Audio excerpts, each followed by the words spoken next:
Hi, Agnes.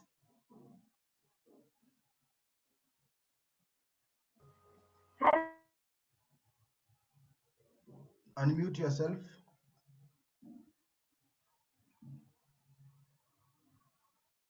Unmute yourself.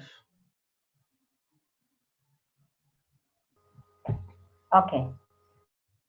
You can hear me? Yes, I can hear you. Very well, very well, very well. Now, Eh,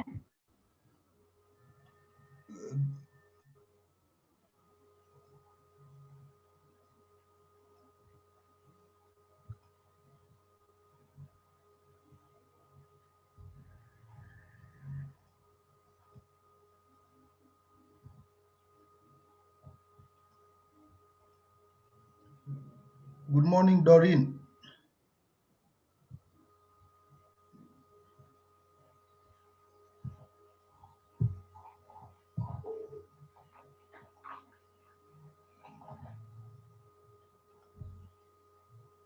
I can see Charity.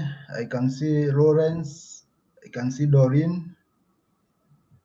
I can see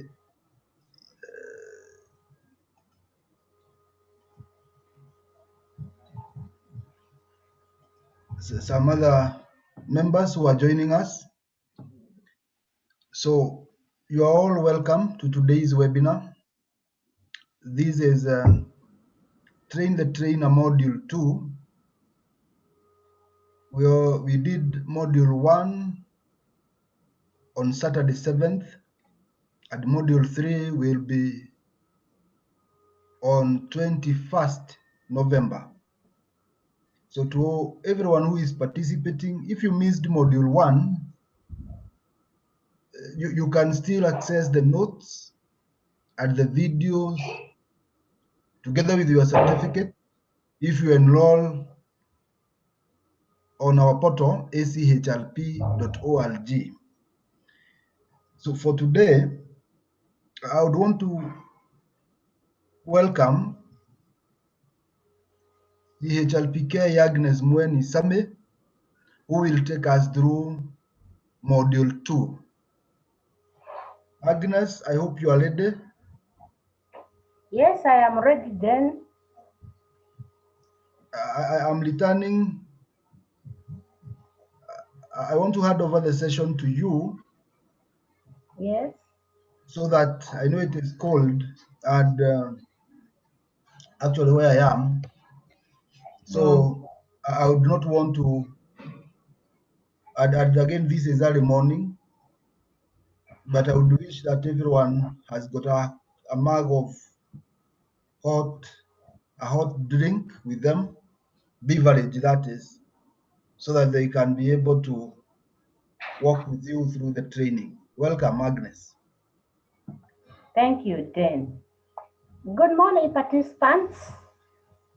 I want to welcome you to this Saturday Module 2 training for Train the Trainer.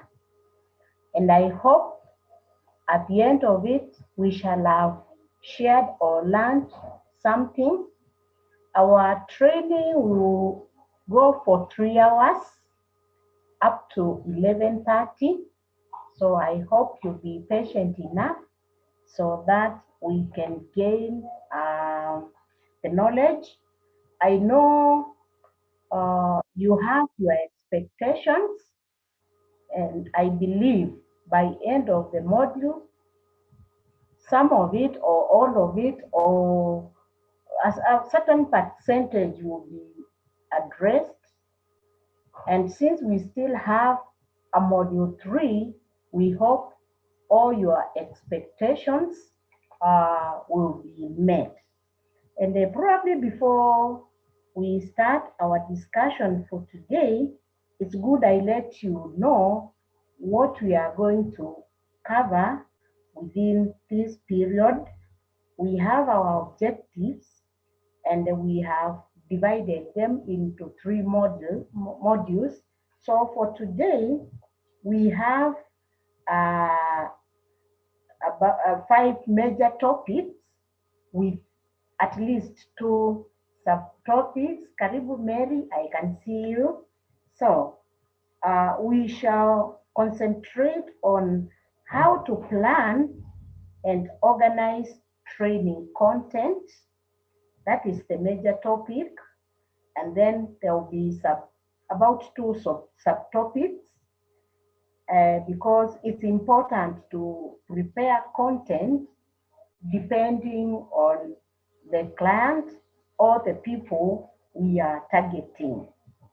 And then we shall have another major topic, now preparing the presentation itself. Because after the content, now you need to deliver the content to the target participant because you have different categories of staff. The content for your CEOs may be different for your heads of department or for your junior staff. Then we shall also look at another major topic, now preparing the presentation for the training and also looking at the training room.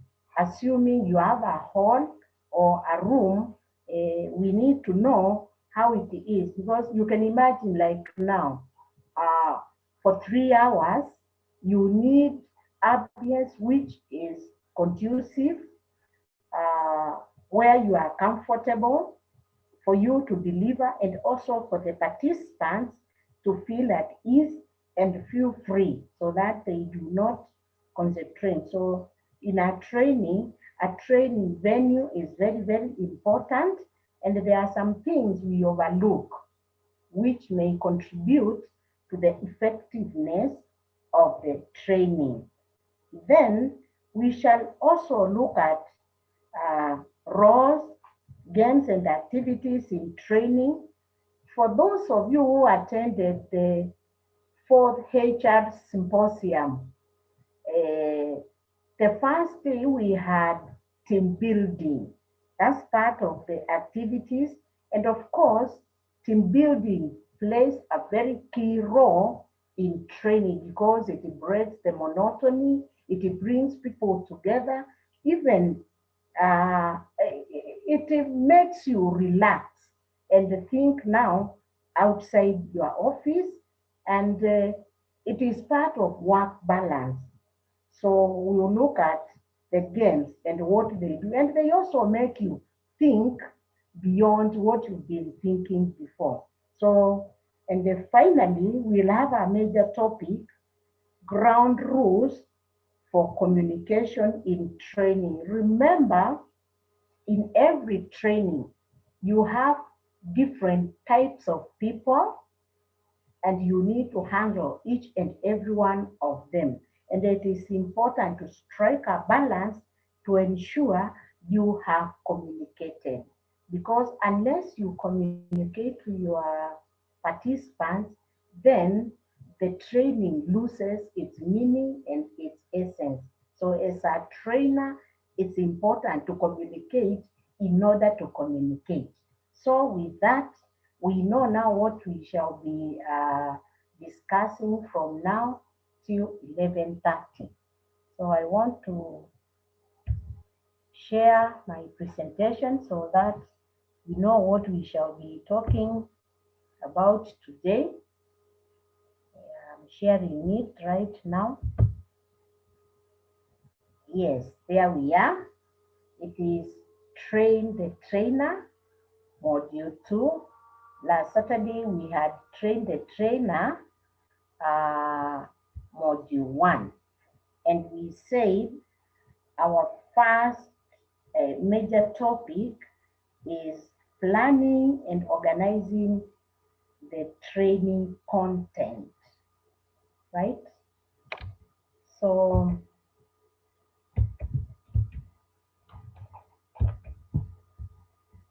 just 1 minute. Yes, that is now the major objectives of the entire training from module 1 to module 2. In the first module, we discussed about the need for training and development. We reached up to the criteria for evaluation of training. So today, you can see where the highlight is. I had already talked about it. We are going to talk about planning and organizing the training content. Content is what you need to talk about depending on the people you are dealing with.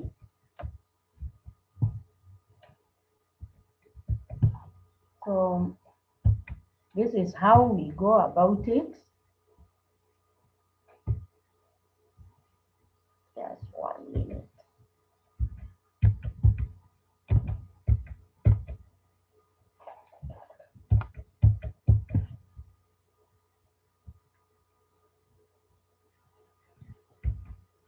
Just 1 minute. I don't know what is happening here.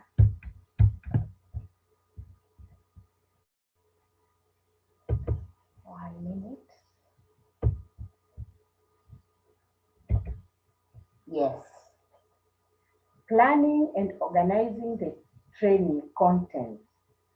As a trainer, once you have decided on the need for training, first you need to plan and organize the content to be presented in the training, because the content varies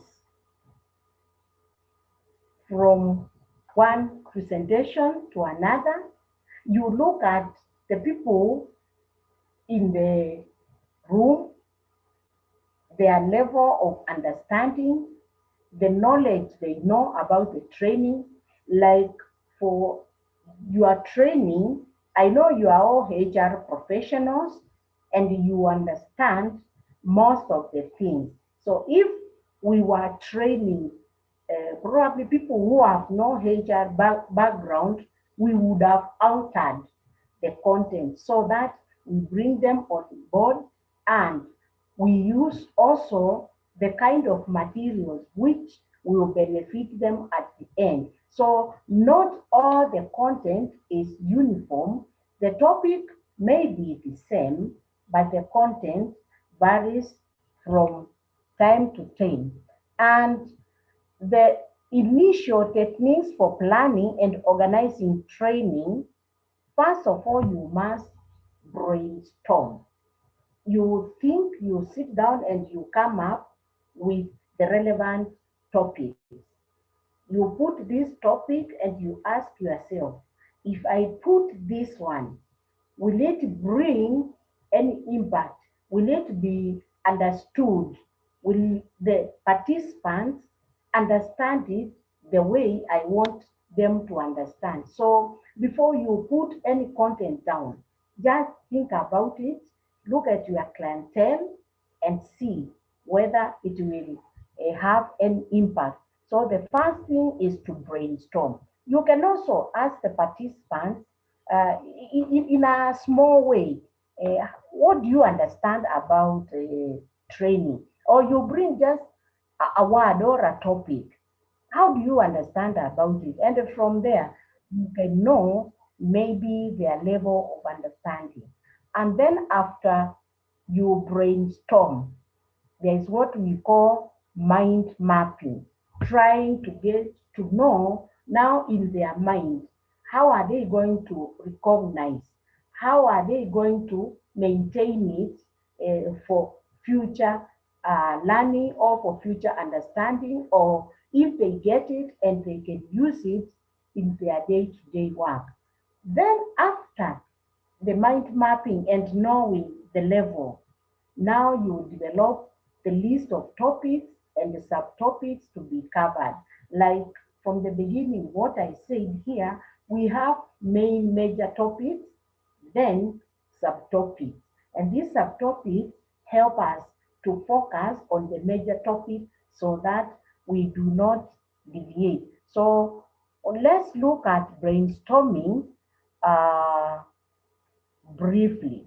You can see from the photograph, brainstorming entails a lot of things. You write something and you feel this one is not working. And sometimes when you are preparing, get somebody, try to talk to them and get to know what they understand. You can, since before training, you know your participants in advance. You can call, maybe if it is a diverse and it is a composition of many participants, maybe there is a trainer within the room. You have a driver, you have a secretary, you have a cleaner, you have a procurement officer, you have a marketer. So you can just call one uh, randomly. What do you understand about this? And then from what they say, you can know at least that is the level they know. Somebody else, you could be having a professor in that field in your organization. You get to hear from them. You realize maybe they understand the topic so much. So based on that, now you are brainstorming. You can see these great people in the middle, they are trying to think and telling you, Mwalimu, this one, I think it may not be well understood. So use this kind of language so that you reach the people. And sometimes also you need to stimulate your brain, because brainstorming is done in the mind. You can see there's someone there taking some coffee so that their minds are alert, and when they are awake, they will give you a lot of ideas, even you as a trainer.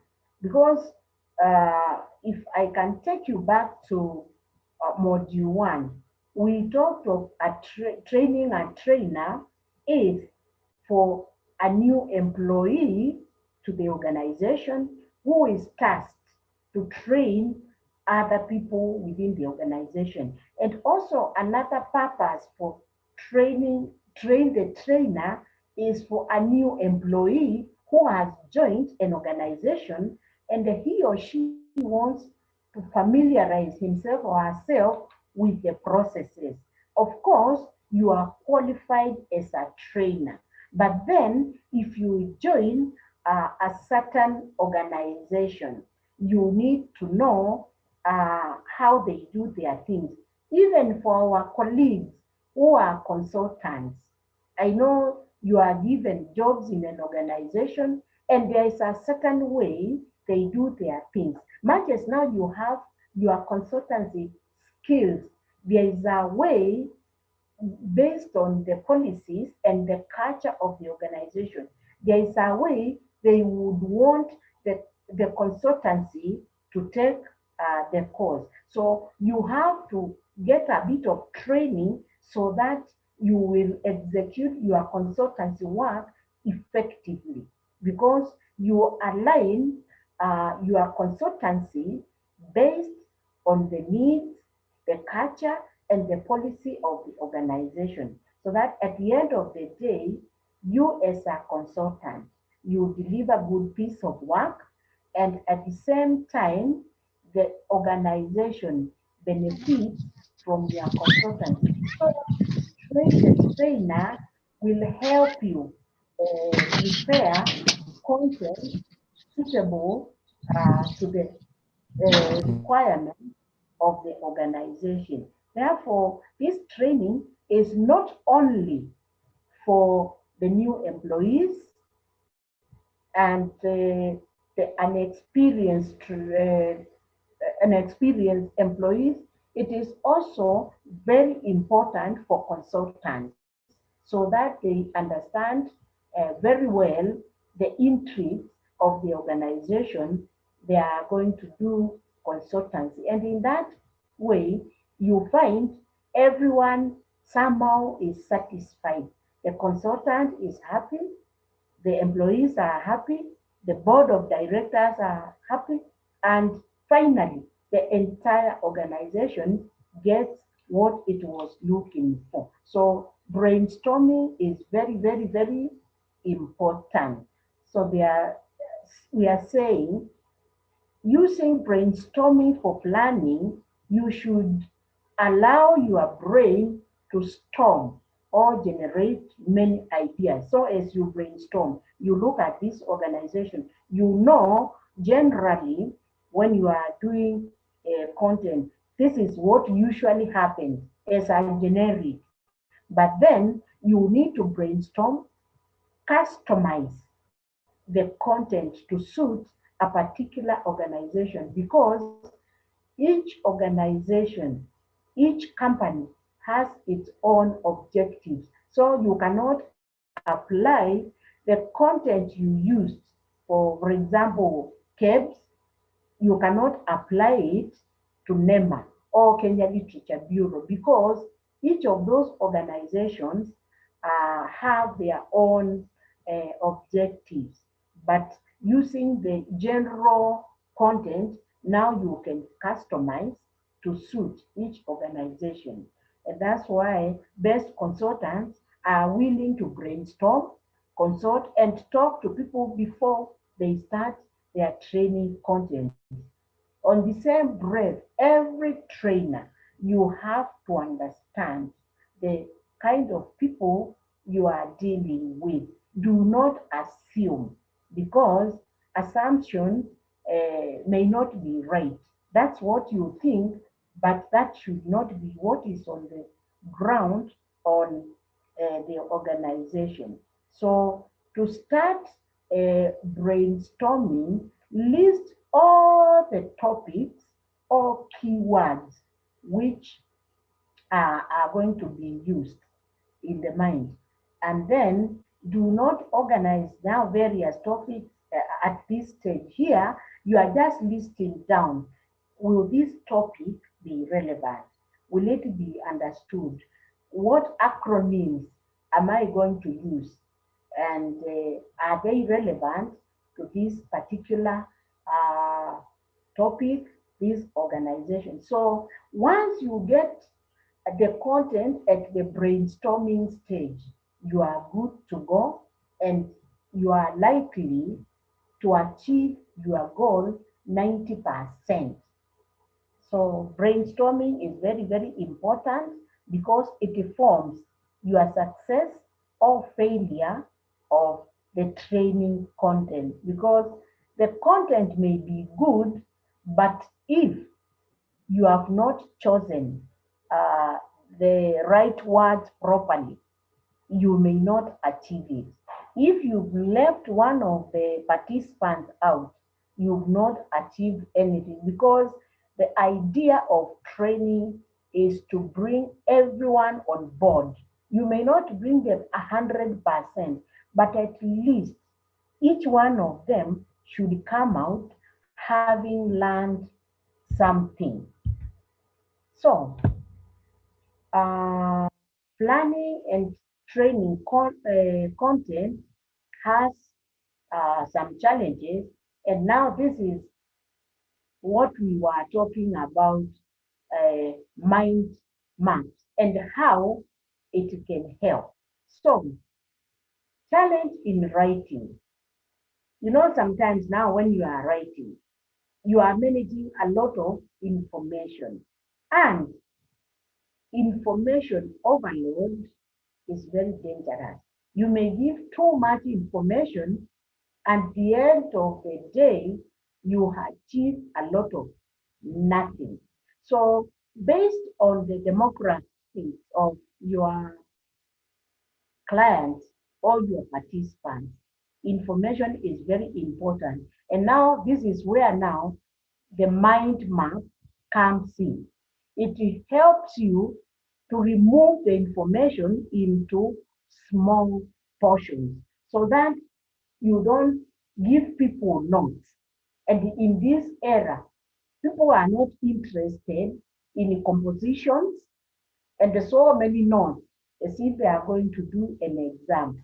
Give them what is important to them, give them information which is going to help them in their day-to-day activity.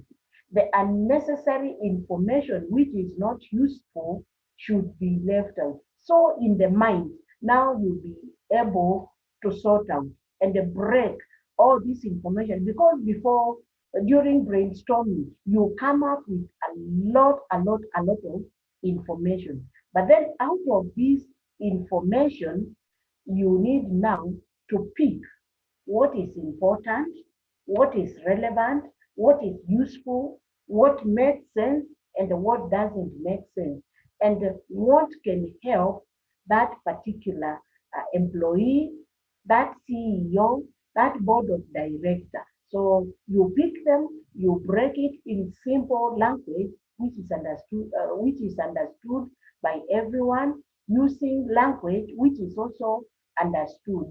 Remember, we are saying in training, you must use language which is understood by the kind of people you are dealing with.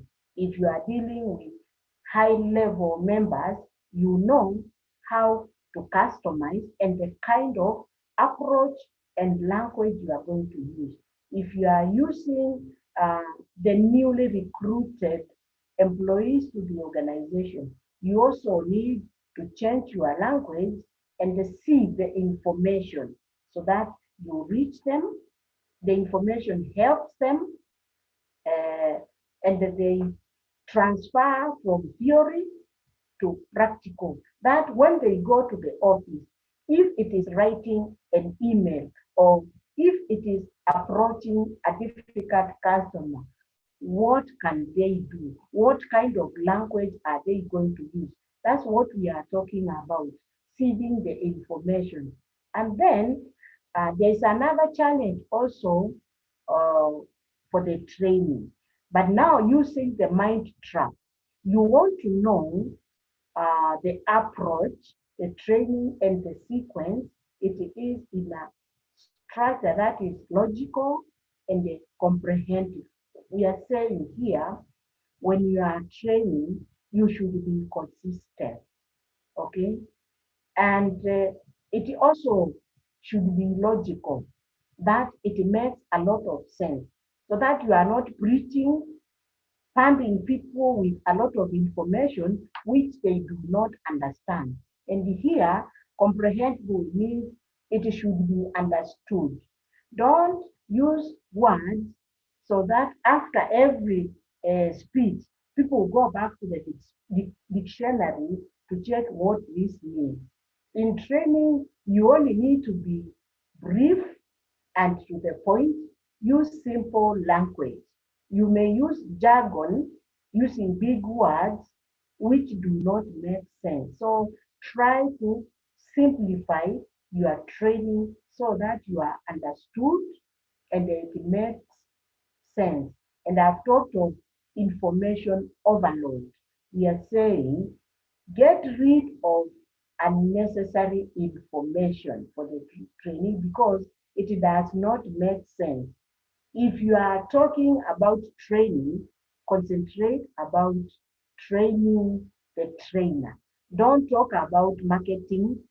Don't talk about drug abuse and alcohol, or don't bring about other topics which are not necessary at this point because you confuse the participants, your presentation becomes illogical and it is not understood.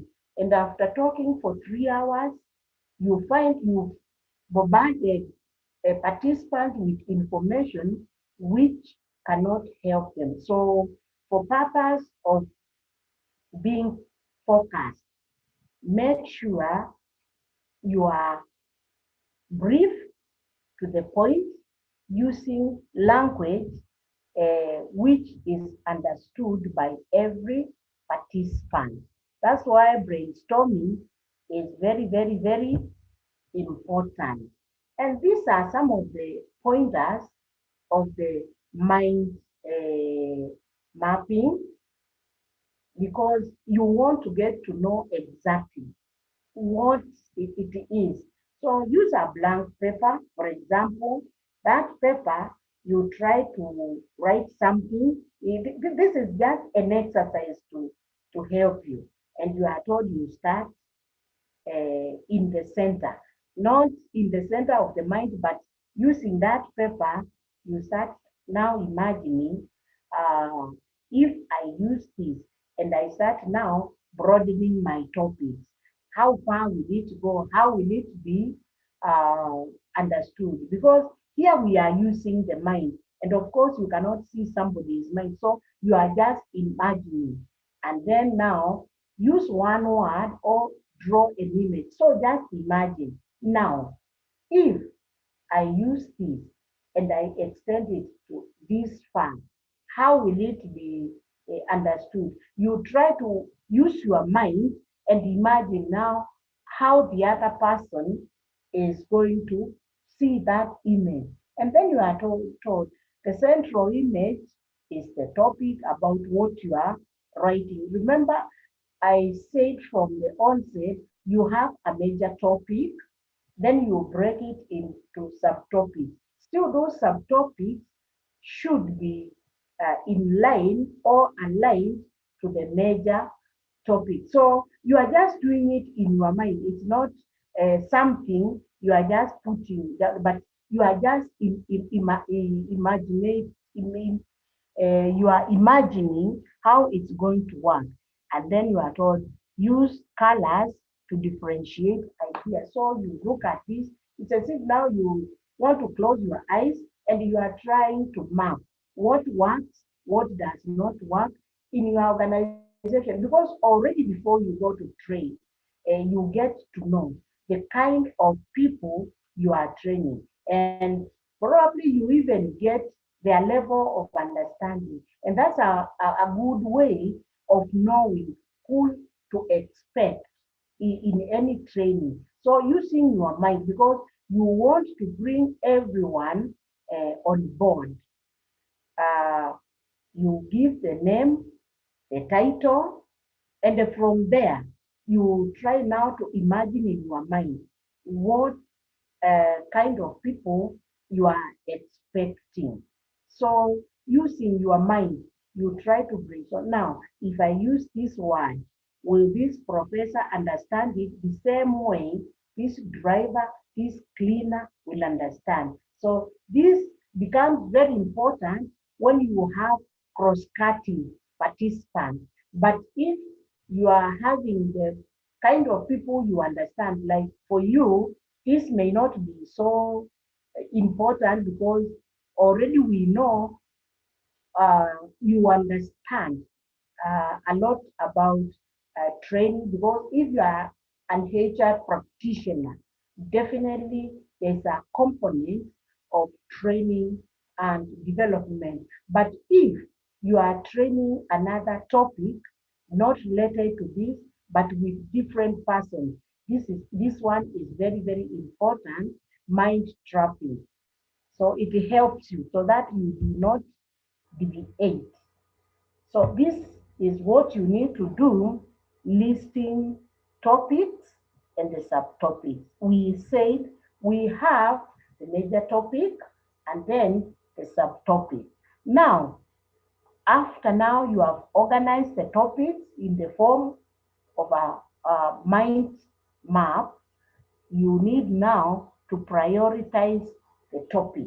And we are saying, for example, if you are having a 1 day training, you prioritize the key and the most important information should be relayed in the morning when our minds are so fresh, because we know as we sit down, as we proceed, we get tired, the level of concentration goes down. So bring what is important in the morning.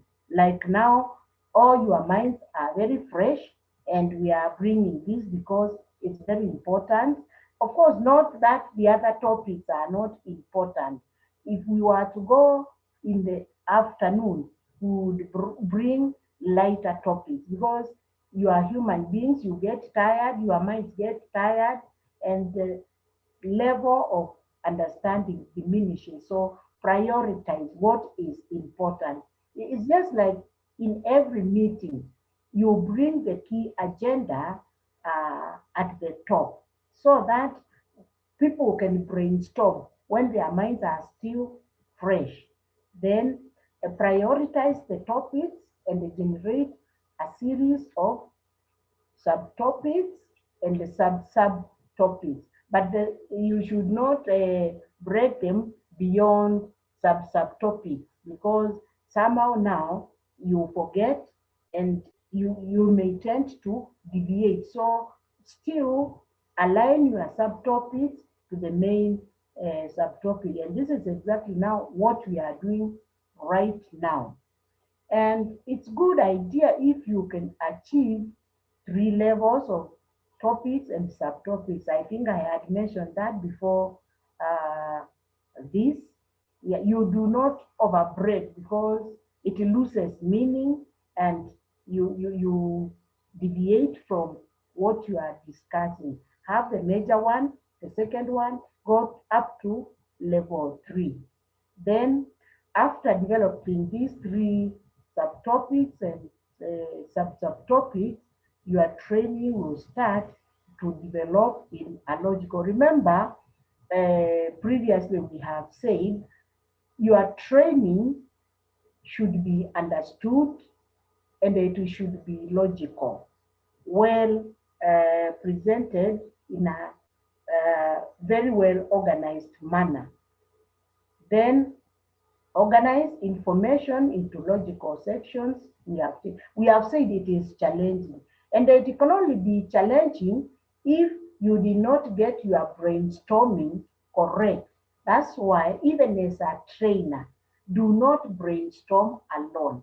Just go on the ground, hear what people have to say, because that one will help you.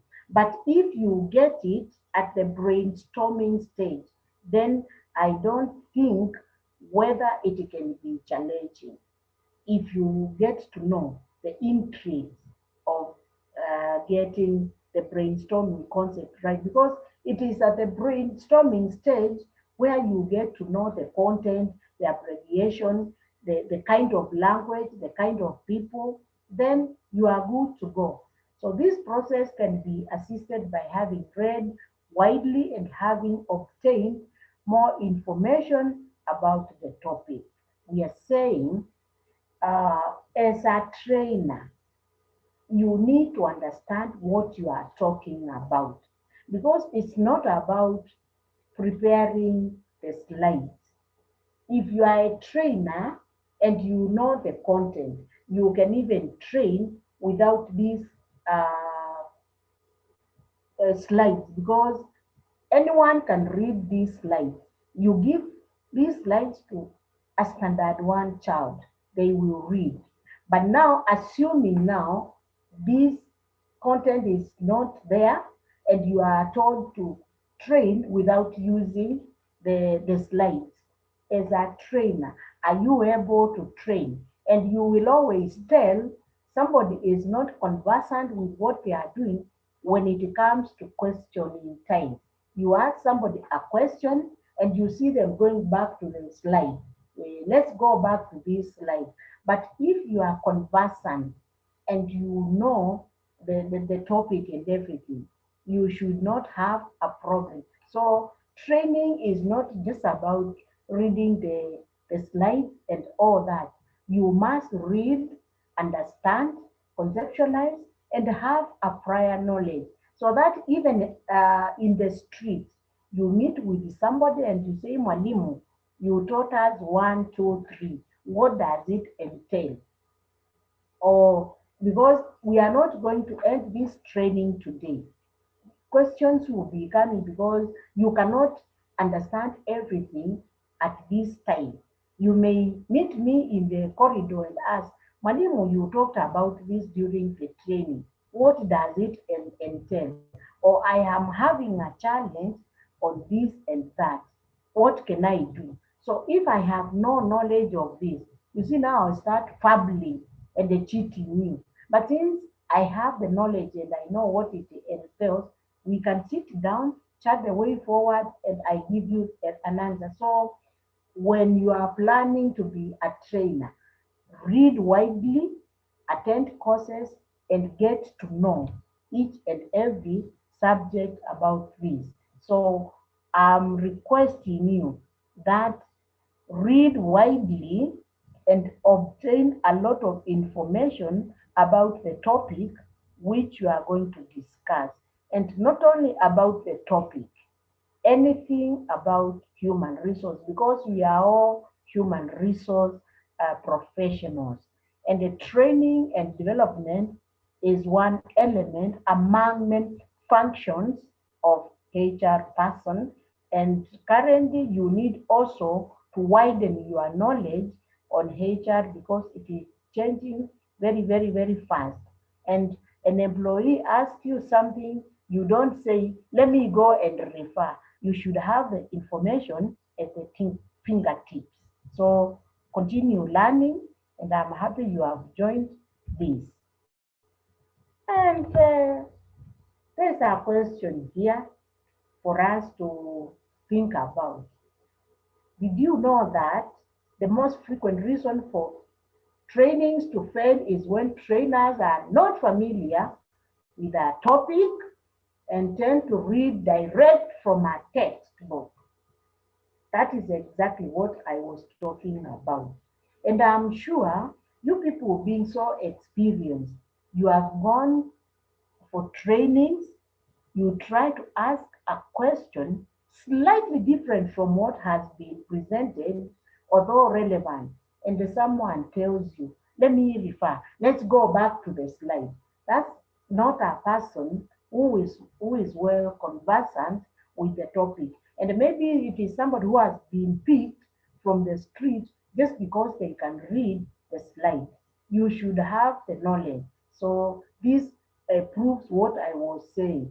And this makes training extremely, I can say, boring, monotonous, and unappealing to the participants because they do not see the value or addition through the training being imparted, and hence tend to get bored or disengaged.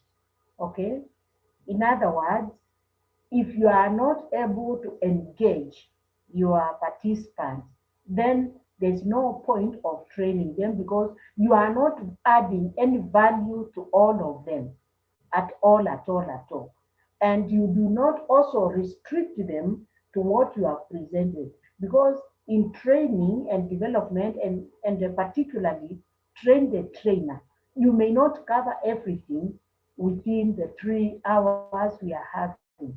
But uh, there are other topics or other needs which may require discussion out of this. So if one is not able to meet your need and retain the information, then the training loses meaning. In other words, here we are being told, get to know what you are doing. Even as a consultant, as HR person, know what you are doing. And if you joined this profession just because it was the only easily available option, you need to pull up your socks so that you are at par, you are knowledgeable, you know what you are doing. Because some employees will just try to ask you to find out how much you know. And if they realize you do not know, they know that is your weakness and they will hit you. So it's important to befriend internet, learn, interact with people, and be knowledgeable because knowledge is power. It's not about reading these slides. So after you have prepared now your content, how do you do a presentation? So our next topic is explain how to prepare presentation for training. And this is very easy because remember we need to be logical, organized, and using language which is understood. So now we know the content we are preparing, we know the kind of people we are going to talk about because we have done a lot of brainstorming, uh, mind mapping, and now we have prepared our content depending on the kind of clientele or customers we have on the ground. So This is now preparing for the presentation. So the first step is the preparation. How much does the learner know about the subject prior to training? I think I have explained. Okay.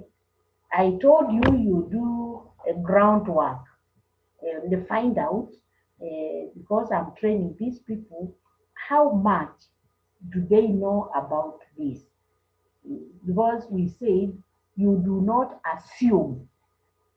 Okay. Do you have enough knowledge about the topic of the presentation? I think I had also addressed this earlier. If you are a trainer and probably you are given a topic and you feel you do not have enough knowledge, please do not train because you are going to embarrass yourself, and you are training also people who may be more knowledgeable than you are. And someone also may want to test how much you know. And if you prove you do not know, then the participant lose trust in you, and you also lose them because even from the way you are presenting, they will know this person is just reading the slides. And remember, I have told you anyone can read these slides, but the problem is if someone asks you something in connection of this, they will know you were not prepared. So don't embarrass yourself because you also have your dignity, your personality, and of course, you are a professional. So ensure you are up to date with what you are doing. Where you do not know, seek clarification. And by seeking clarification does not mean you do not know. Of course, you cannot know everything, but have some information that can help the people you are training. Does the presentation room have all the resources required, such as electrical supply, internet access, projector? I think these are just preliminary administrative issues, and they are very important because without electricity supply, like now, if we had no power, we would have looked for alternative, especially in the office generators or anything else. Internet, these are the things I do not need to belabor on because it's common sense now here. This one, no one needs to train you, and it's not a requirement for knowledge, but it is common sense. Because if you are projecting, definitely you need that gadget and you test it in advance. You check the internet connectivity, whether it is shaky, stable, and all that.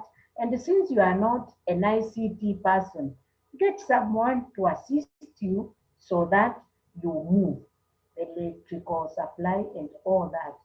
What do you want to achieve at the end of the presentation? That's why we have objectives. What do you want to achieve?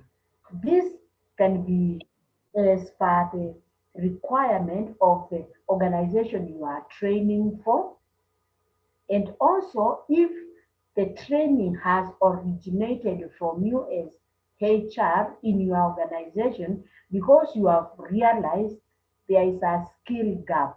Now, as HR person who is conducting the training or who has hired someone to do the training, what is it you want to achieve from that training? Like now, in this particular training, there is something we want to achieve as HR practitioners. We want to get skills for training because training is a skill. Some of us may be in HR, but we've never trained. But there could be a need now to train our employees on a certain skill. Maybe coming from the training needs analysis, if you ever contacted, or you have realized there is something new which employees need to know. Like currently now, there is a need to sensitize all our employees about COVID. It is something you didn't know about. So you need to train the trainer, probably by a medic or someone, to tell you now what you need to go and tell your employees, because you don't need to call someone from outside to emphasize on the need to adhere. But if you got a doctor and they explain the basics, you can relay that information to your staff. That is the importance. But for us, because we are looking at the organization, the dynamism we are talking in HR, we need to have skills. If we see something new, we need to sensitize our employees. There are so many policies which are being developed by the government. We need to get acquainted to them. Then we go and sensitize our employees. So we know what we want to achieve to our employees. And after we prepare, knowing what we want to achieve, we prepare now the content. By now, we know how to prepare the content because that is what we started with. So the content, we said we have to brainstorm. That is the most important thing. So does your introduction grab your learner's attention? So before you start talking about anything, it's important to know what you are talking about. Let learners know what is it you want to talk about. Remember in the beginning, before we started our training, I gave you the topics, what we are going to talk about, and the subtopics. So that in your mind, you know this is what is going to guide us. And I'm sure you got the attention and all that. And remember, after every topic in our objective, it is being highlighted what we are going to talk about next, the major topic, and the subtopic, and the subtopic, so that we are on course. And the content is already prepared and you are seeing it. Do you have the objective clearly stated in your presentation? I think that one we have discussed, and you must have an objective. One, two, three, four, depending on what you want to achieve. That's why content is very, very, very important. The main points in a logical sequence, we talked about being logic, uh, organized, and well understood, so that you don't jump from one topic to another one. You take us back and forth, and you confuse everyone at the end of the training. Consistency is very, very important, so that your participants understand what we are talking about. Remember, we talked about the planning, and now we are talking about preparing the content. Then now we are doing now the actual presentation, because we have everything in order. Then the main points in a logical sequence, the main topics. Yeah, they should follow one another, right from the heavy ones to the least. Does the conclusion summarize the presentation clearly and concisely? Um, every presentation must have a conclusion. And in module one, we concluded by evaluating the training. That was our conclusion, so that we know whether training or learning has taken place. Evaluation is very, very important, because that makes one understand whether the participants have gotten something or there is need to improve. Have you tried to avoid using jargon in your presentation? I think when we were beginning, we were saying in the content, look at the words you're going to use, if they are acronyms, and the language. We said your presentation should be brief, concise, and to the point. You may use big words, as I said, but then at the end of it all, you have not understood anything. And without quoting anyone or saying anything, we know we have very eloquent speakers in this country. When they start to speak, in every sentence, they use about 5 words or three whereby you do not connect and you do not understand what they are saying. The words are good, they are beautiful, but then you ask yourself, have you communicated? And I'm sure most of you have gone to institutions of higher learning. You go and listen to a lecturer and you find, even if it was an interesting topic, you've not understood. You go to another lecturer, same topic, and you find students are full just because the lecturer is communicating and you have that experience. So we are saying keep those words to yourself. It's good to know big words, but then keep them to yourself. Use them where they will make uh, sense. Because for those of us who we have interacted, I said, mm, the psychology of adult learning is one of them is the language use. They like using the language which they understand most. Doesn't matter what it is. So if they are not conversant with jargon, kindly keep it for those who are for that class. And for those who want to understand, simplify your language and you'll be able to move. The issue of visual aids is very, very important because once you have seen something, you'll be able to remember because it sticks in your mind.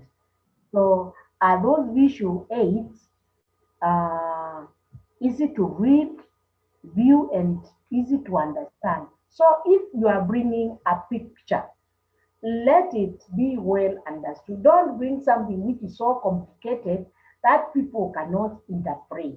Bring a simple picture which relates to the topic and which is well understood by everyone. Do not complicate or make visual aids also a hindrance to learning.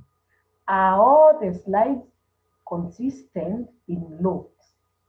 So if you are using slides, let them be consistent in looks to avoid distortion and unnecessary constraint. If it is font, if you are using 18, use that across the board because also it makes it uh, well presentable. Do all the slides use the same font? Are they easy to read? So ensure, because we also have participants with visual challenge.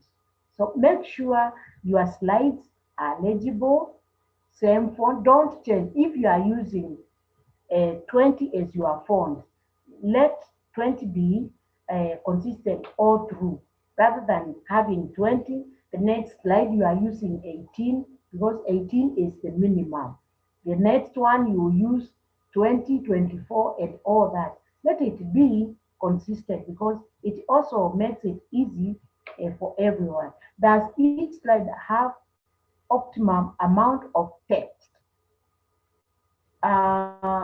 Ideally, if you are using bulletin, the maximum per slide should be 6. Okay, it should not be another text for notes, whereby it is full like other notes. It makes sense because the presentation is just here to guide you, not to give notes. These are just guidelines. If people want notes, they can write. So maximum per slide, the standard should be not more than 6 bulletins.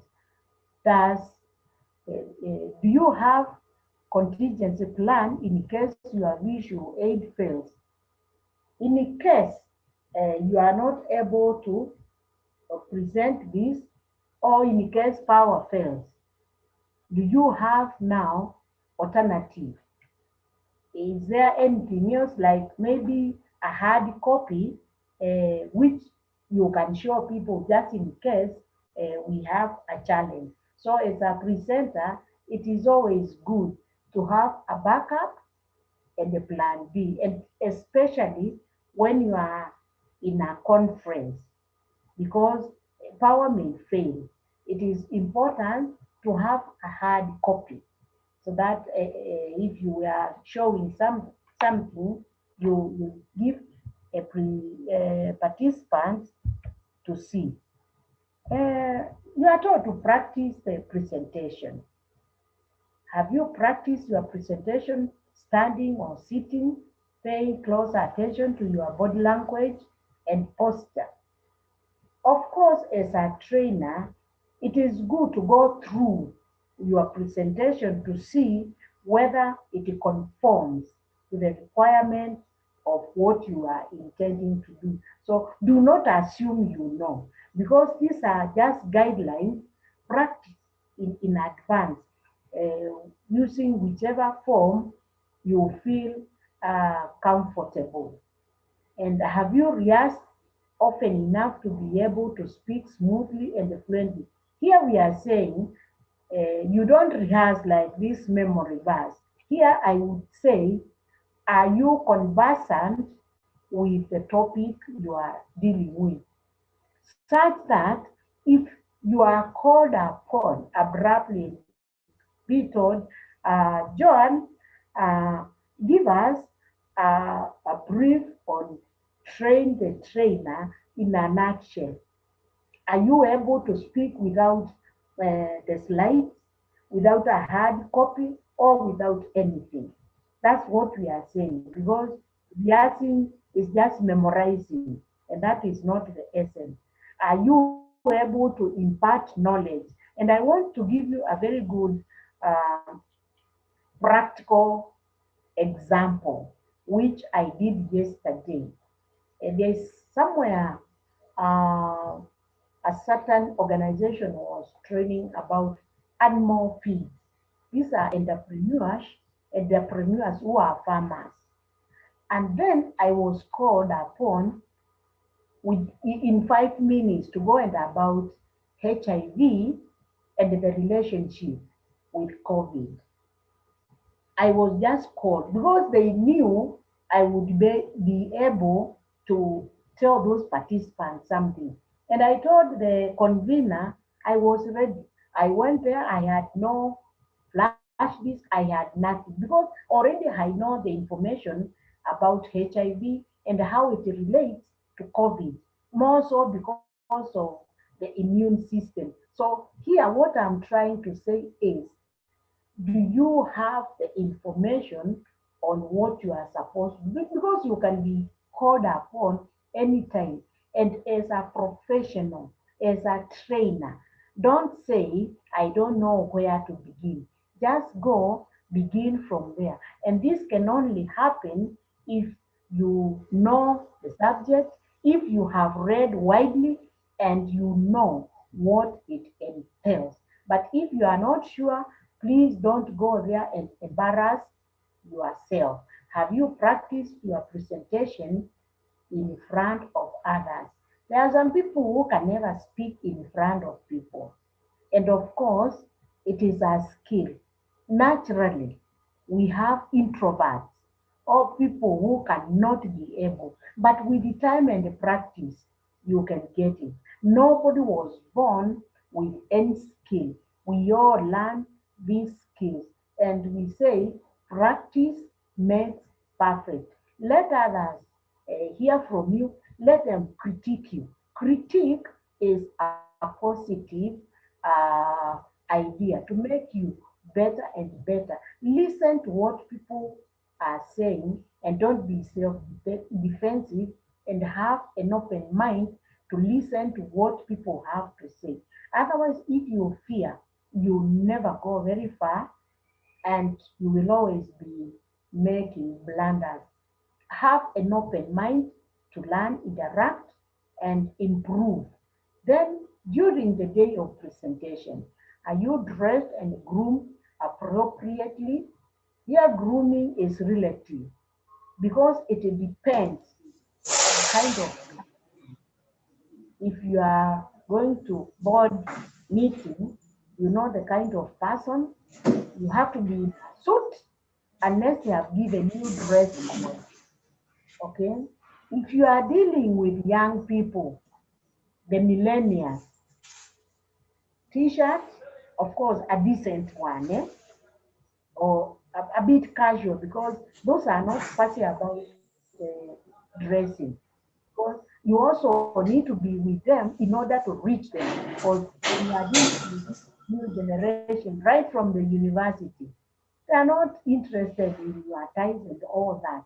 You are smart, neat, but you may not reach them. But when you dress like them, you will easily be able to interact with them and the knowledge will be passed. Okay.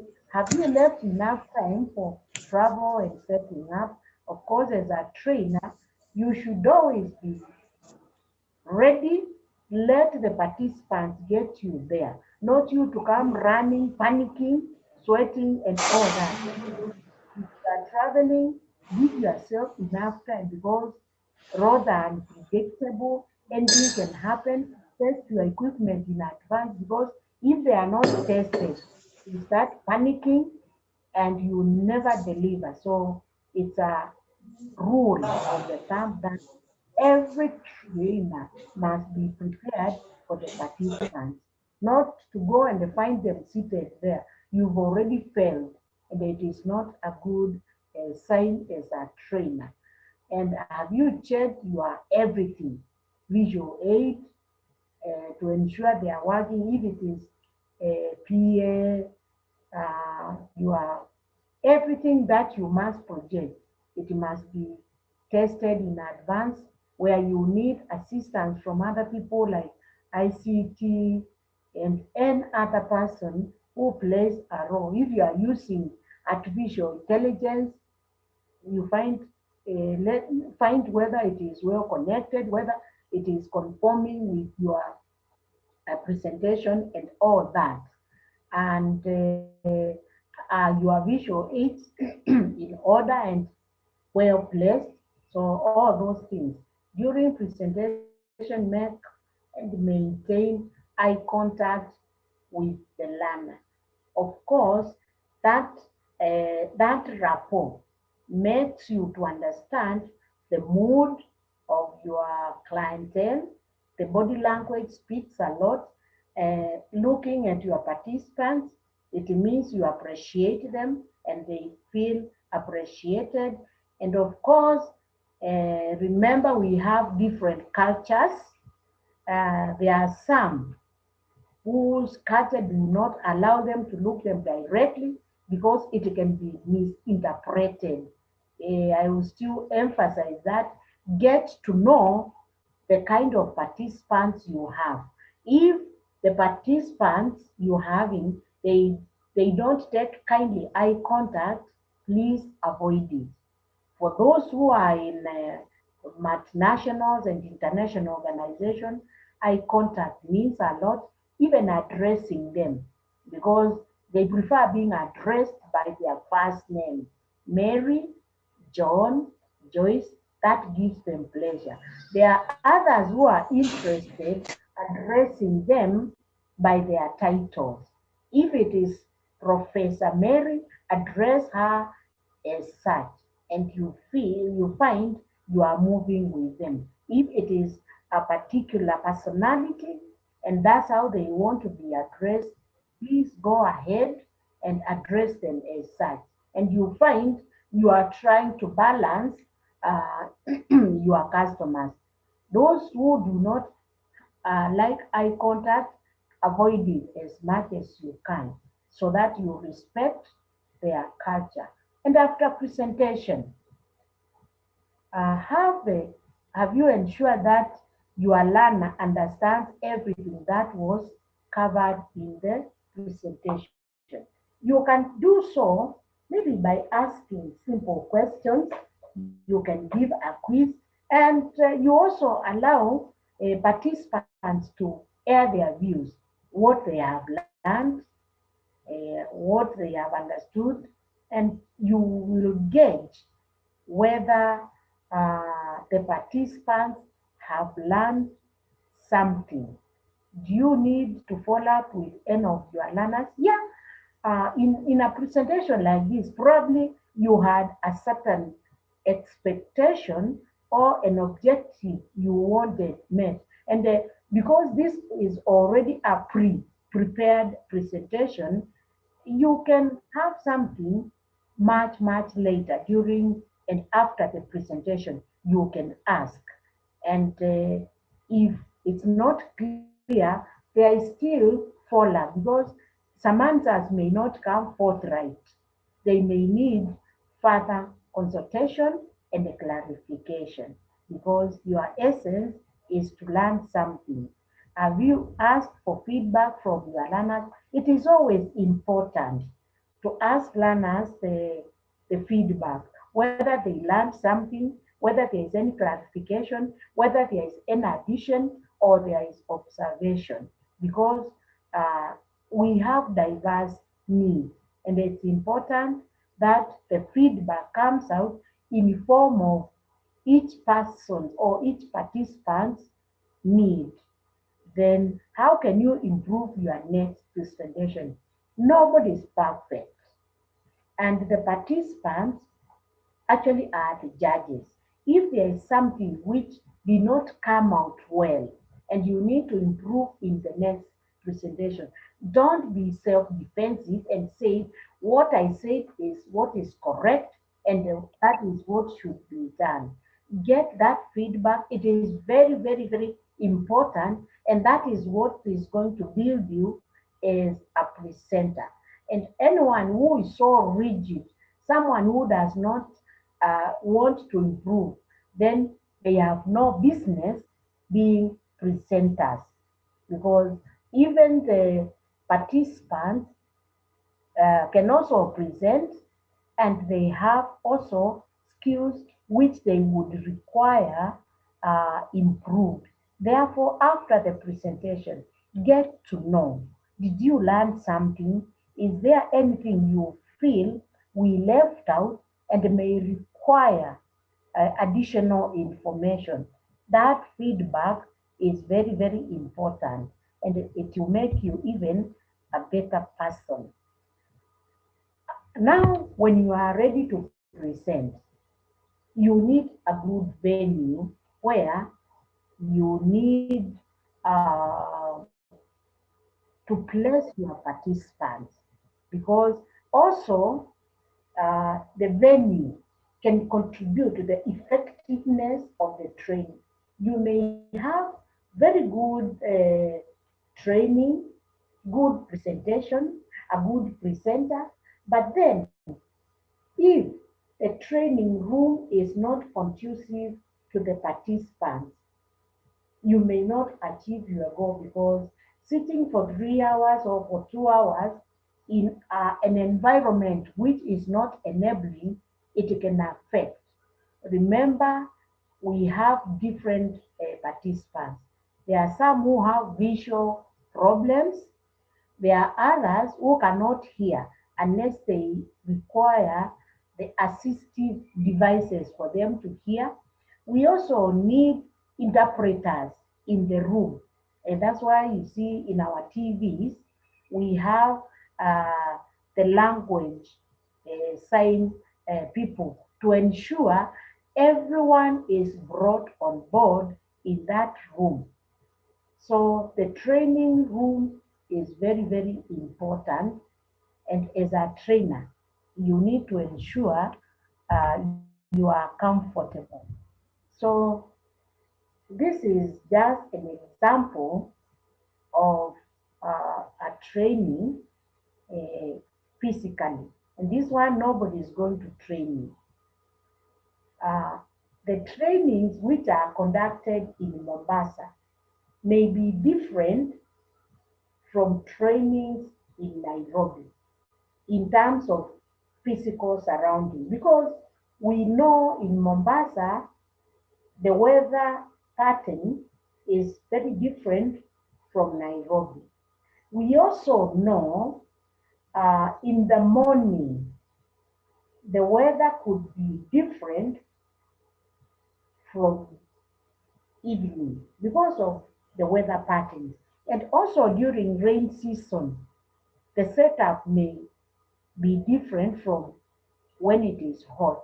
Therefore, you need to change and alter and adjust accordingly to ensure your participants are comfortable. So all your best planning efforts can be wasted if you overlook the physical surrounding of your training. And that's what I said. You may have very good content, you may have very good presentation, you may have a good presenter, but then if the surrounding is not conducive, definitely you are not going to achieve your objective. Maybe it is noisy, there's loud music, the room is dark, you are congested, and all that. You may not get what brought you for the training.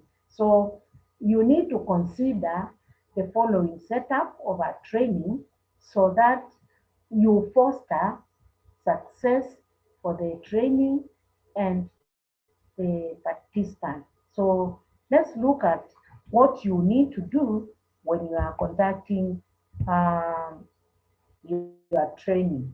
Look at the size of the room. How many people will attend the training session?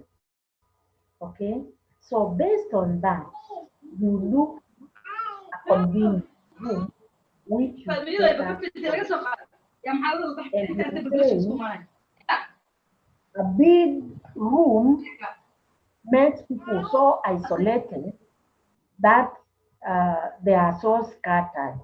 For example, if you are having maybe 5 participants and you give them such a big room so that they are 3 or maybe 4 meters apart, much as we are talking of social distance, if you are having 5 participants, for example, and the space in between is almost half a meter, then they feel so isolated that bonding is there.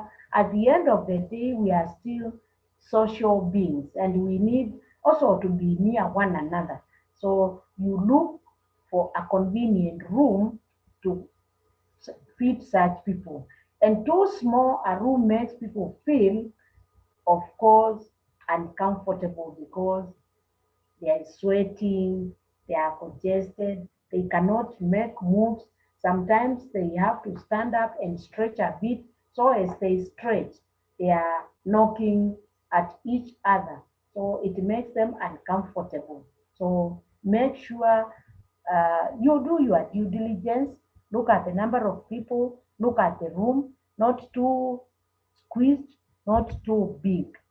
So seating arrangement, large trainings with limited speakers suit classroom or otherwise the theater style. This one I'll give you an example like I'm sure some of you have attended these IHRM conferences and the symposiums. Uh, they hold about 1,000 people. Of course, not this time of COVID, but in normal meetings, people come in large numbers, and you look at the seating arrangement.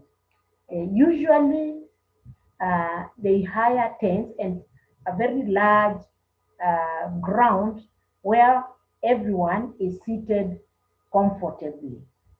If not, if there are conferences like in the Kenya KICC, they put now that kind of conference setup whereby it's like a theater setup. And I'm sure those of us who've attended these short trainings by HRM, most of it is held at KICC, and that is the kind of arrangement because it is like a theater. And also in the universities where students are many, it's that kind of setup so that the speaker is able to project and the focus on every employee, and that you are able to have different projectors uh, pinned all over for all people to see. And this arrangement, of course, limits interaction because of the large numbers, but participants are able to view from wherever they are. So if you are handling such a huge number of participants, you look at all those conditions, and sometimes because the training lasts for more than 2 days, it's important to ensure the participants are comfortable and are able to sit, listen, and concentrate properly. Then long, narrow boardroom tables tend to minimize participation.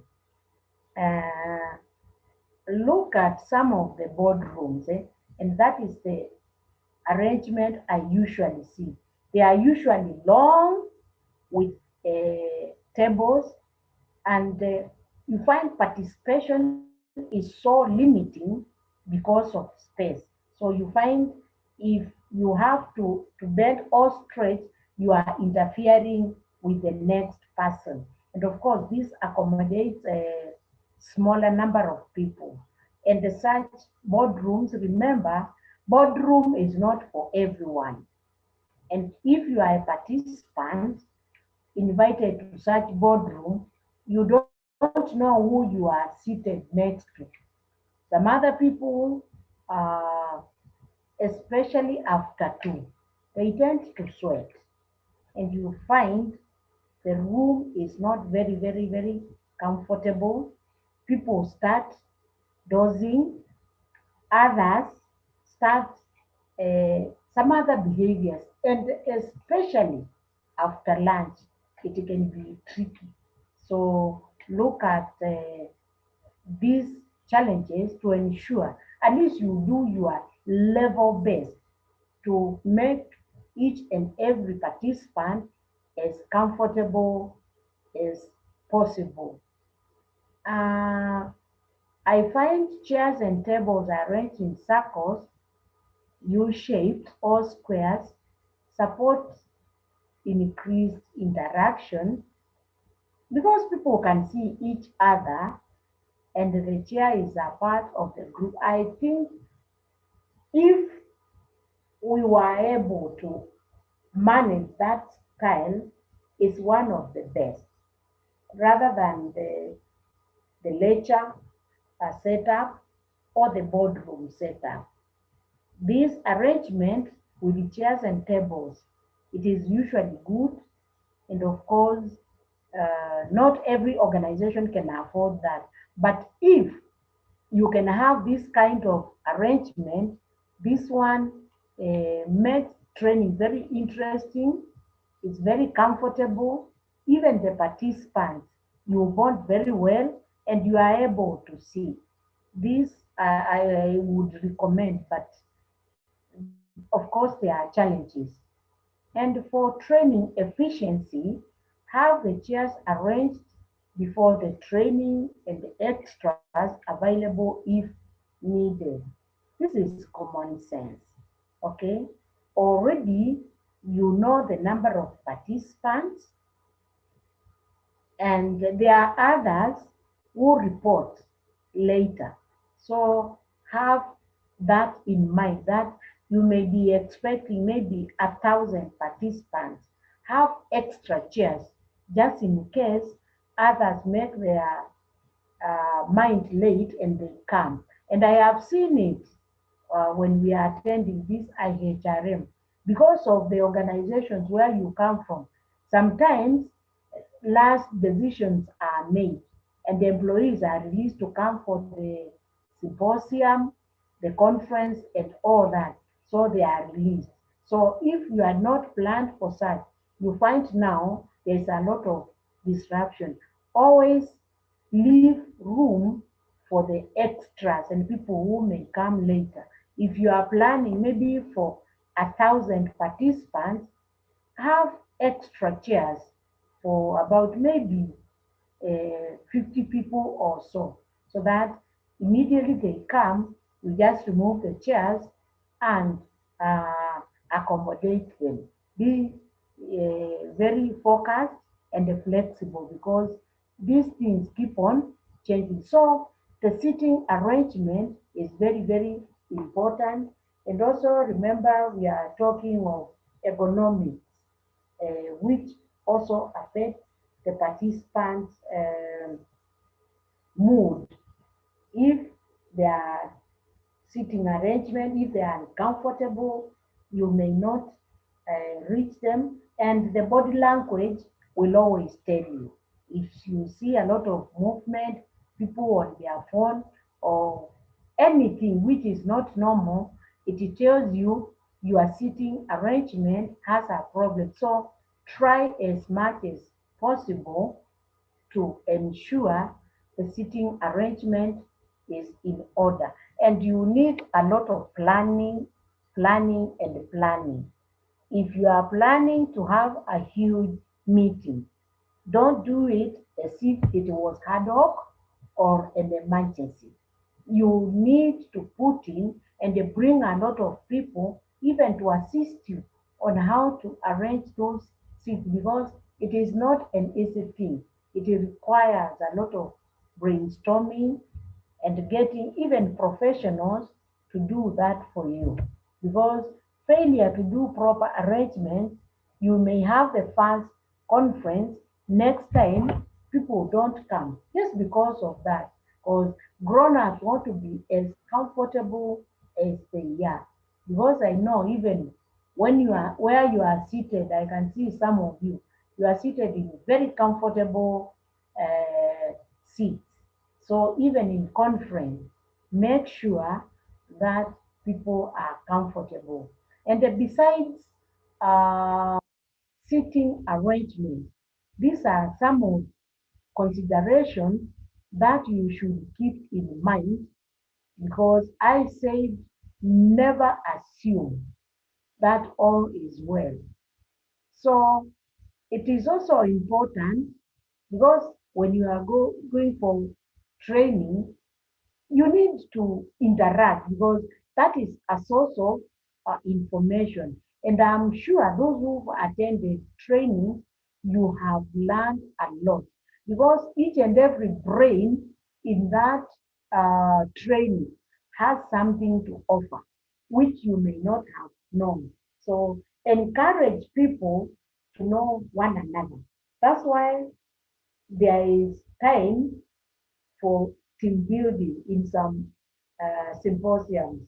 The large ones we may not have because of the space and the tight schedule. But it is always important to ensure participants know each other. Make a point of arranging the seats that people from different organizations sit together and they network and they get to know. And also, introduction is very important. Let people introduce themselves, where they work, what they do, and what their organization deals with, because you may benefit from there. It is important. Name tags or table cards help people interact and assist those who have difficulty remembering names. Of course, you cannot remember all the names of the participants given the short time. And also, it feels good when you are in a training like this to call somebody by his or her name rather than saying you. Okay? It brings that rapport and the closeness. And the more you address somebody by their name, it makes even the training more interactive and more interesting. And you start also adding the pool of your network. How do you access the room? Of course, there should be direction.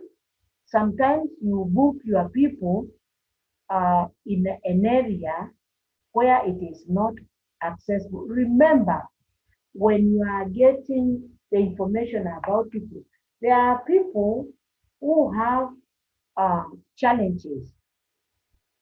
In your group, you will have a person who has a certain disability, who is in a wheelchair. So you may have to consider having your conference downstairs where that person can access the meeting room. Alternatively, if the meeting is upstairs, ensure there are ramps whereby that particular person can access with the wheelchair or whichever assistive devices. Also, in the group, find out the kind of challenges people may be facing so that you prepare in advance. There are people who have challenge in seeing. You can, if you can afford, and if you have people who may need braille, you may bring on board somebody who understands the braille language so that if there's a person who cannot totally see what is being projected, provide them with the gadgets which will enable them be at par because it is their right to be trained. And if they have booked just like any other person, ensure they are made as comfortable as possible. You may have someone to guide them to the room. And also you may also have in place people to take care of people with wheelchairs who may not have other people to assist them because it is also their right and they need that information.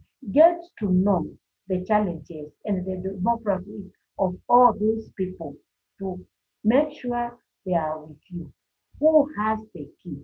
So that in case you want to access any material, the contact person who has kept the visual aids, where are they kept in the organization, who is the contact person. In advance, you should have all of these information.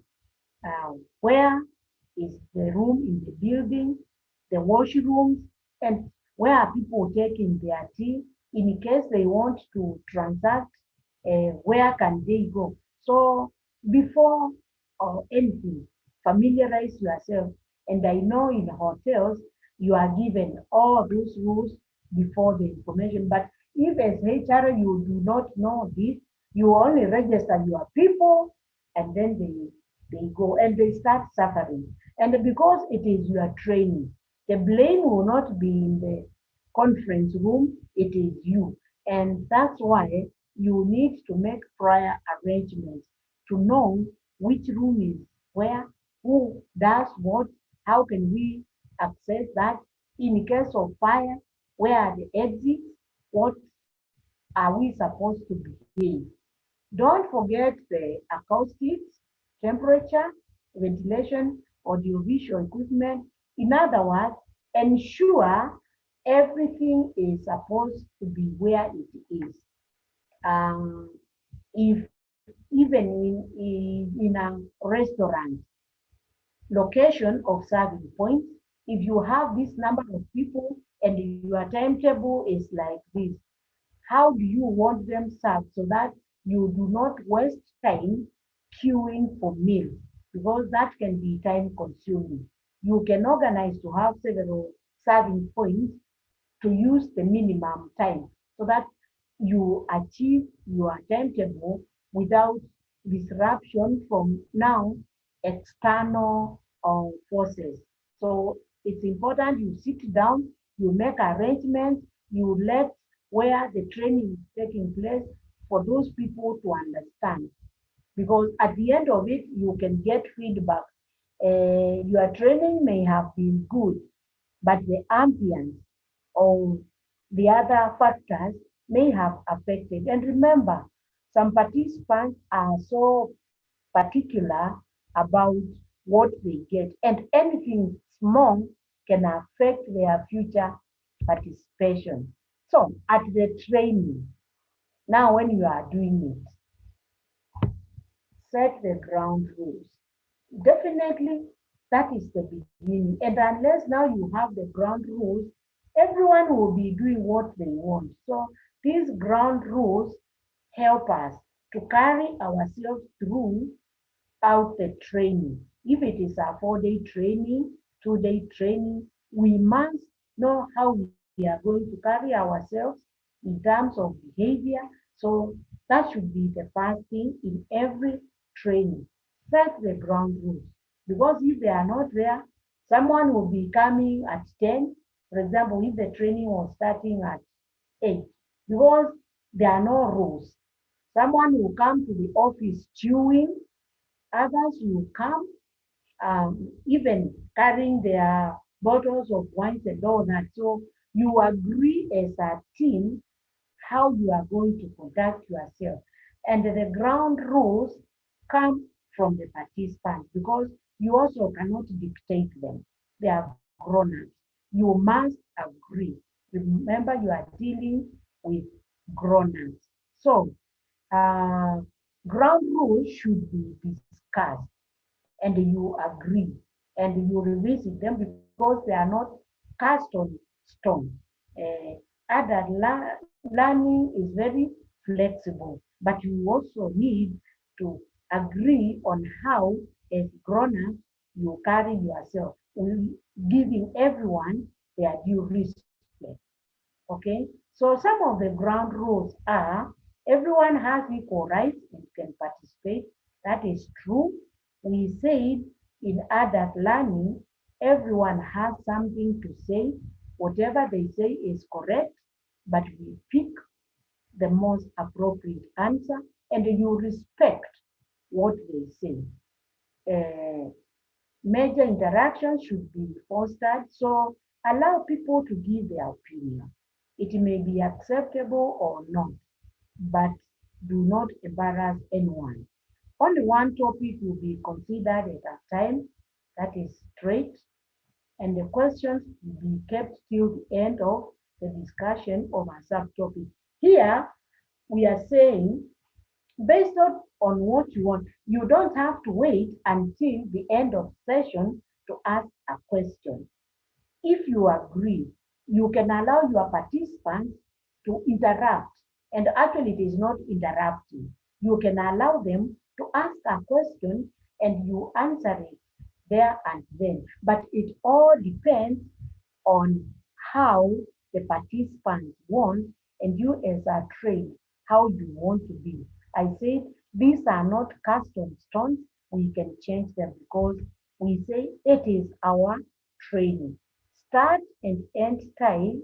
Start and end the training on time.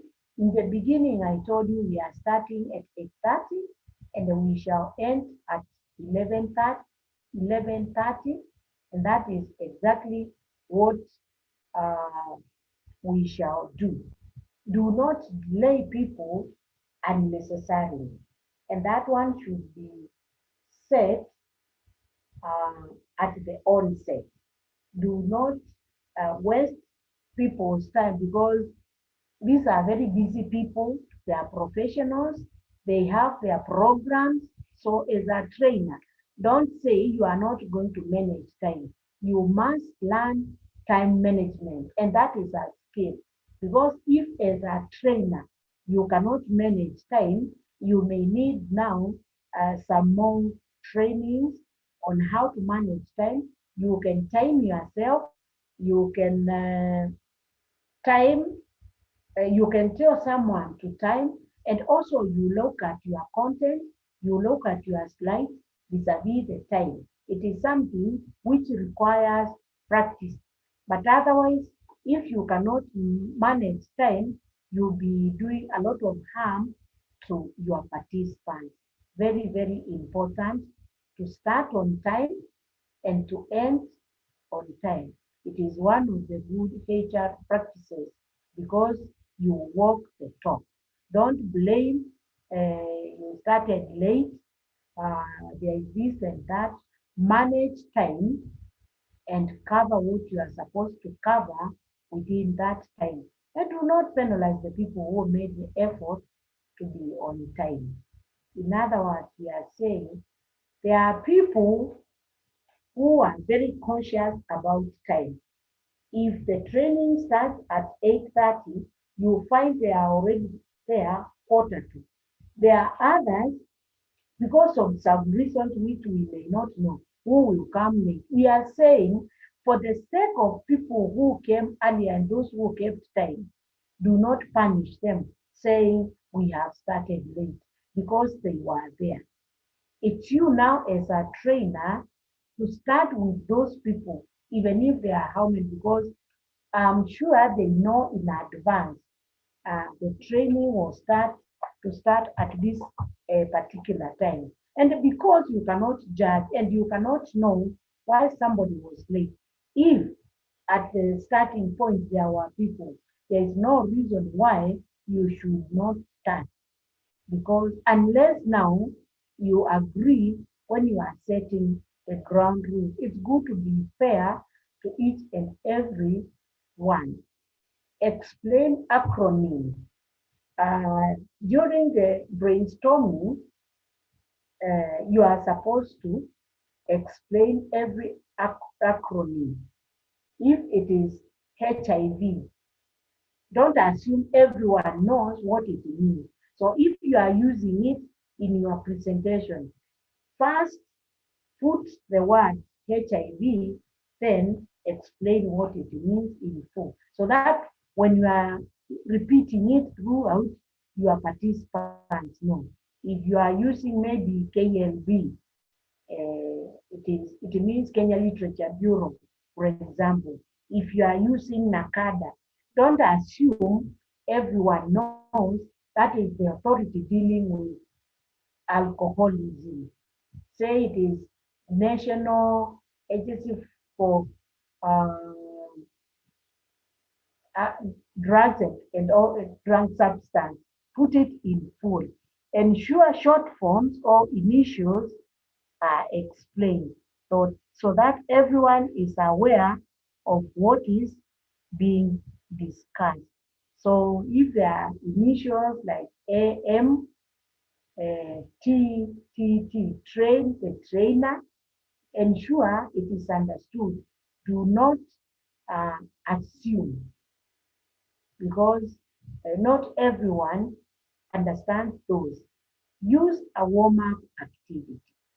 Uh, in between when we are doing the conference and all that, we break in between, we do a bit of exercises, a bit of stretching and all that. And probably even you in your home, if you feel you are tired, just stand alone and stretch a bit, but don't lose the presentation because sitting for too long also is not healthy.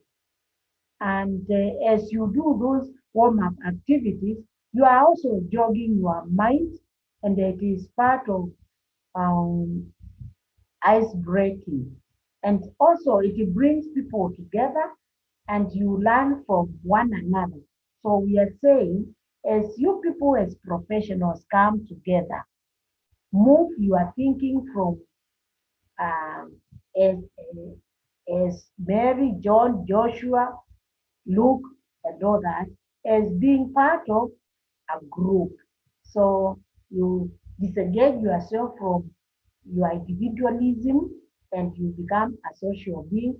And in that, you get to learn something from your colleague. And also, you delete yourself thinking from the routine work you do in the office, the many challenges you are having when your children are at home, what is happening, the many things which are taking place. And probably you share and you realize that what may be challenging you actually is nothing because you also listen from your colleague and realize, After all, there is no point giving up in life. Others are worse off than I am, and there is a reason to move on rather than giving up. So talking is very good because you are sharing with your colleague. Then use of an icebreaker activity can help build unity among the trainees. Ice breaking is very, very important because it removes that tension and it makes people relax and now start socializing. Very, very important. And part of ice breaking is making introduction. Welcome your people and know their name. Very, very, very important. You feel welcome. The participants feel they are important and ensure everyone knows everyone else, especially any newcomers. So in every forum, make sure, even in your places of work, there are some departmental heads who do not know each other. And there is something they may not know. So when they are introducing themselves, ask them to tell the participants something they may not know about themselves. You may realize in your organization, you have preachers, you have uh, pilots, although they have never practiced, then there could be farmers who produce something which, when you are out of the office, you can benefit. And you can also realize there are people with various talents which you can also make use. There are other people doing other things, not in the office, and yet they can be useful to you as HR person, or even you can incorporate in the organization. So it is important to know people more and more. Then summarize the purpose of the training and the timeline for discussion. I think that one we do when we are setting the ground rules, the purpose, the timelines for discussion. And I say this one is not cast on stone. You can alter it. And it can be useful to write the topics for the day or even read. In most cases, in adult learning, writing reminds you of those days when you were at college. So uh, you can just share with them what you are going to talk about because it will be repeated. But if you are comfortable at writing, because some people remember very well if they put it in writing. We are all different and we respect what each person is comfortable with. But at this age now, and with your phone, you don't have to have those blackboard writing things and all that. Technology has changed and we are moving from paperwork and all that. So here it can be useful to write the topics for the day and points on a blackboard or large piece of posted paper.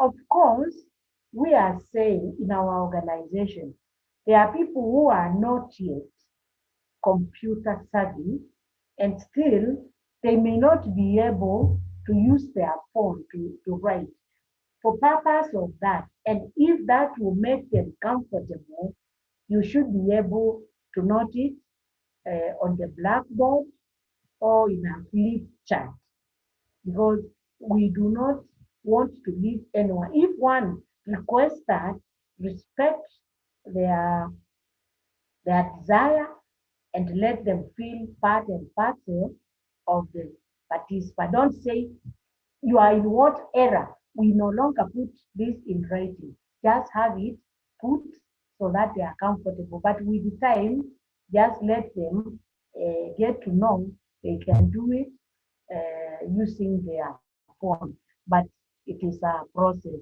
And this helps participants keep track of the training. Of course, you have seen here our objective is being projected after every uh, every major topic. But if people are not comfortable with that, let's give them what they want, because we set our ground rules and we agree on it, that we move together. Use a list of bullet points to be covered on a day. We say bullets just guide us on what we need to do, and we say per each slide, maximum bullets should be 6 if possible. And this is something we need to practice so that we avoid information overload. 6. And they will really guide us. Like you can see here, we are using bullets.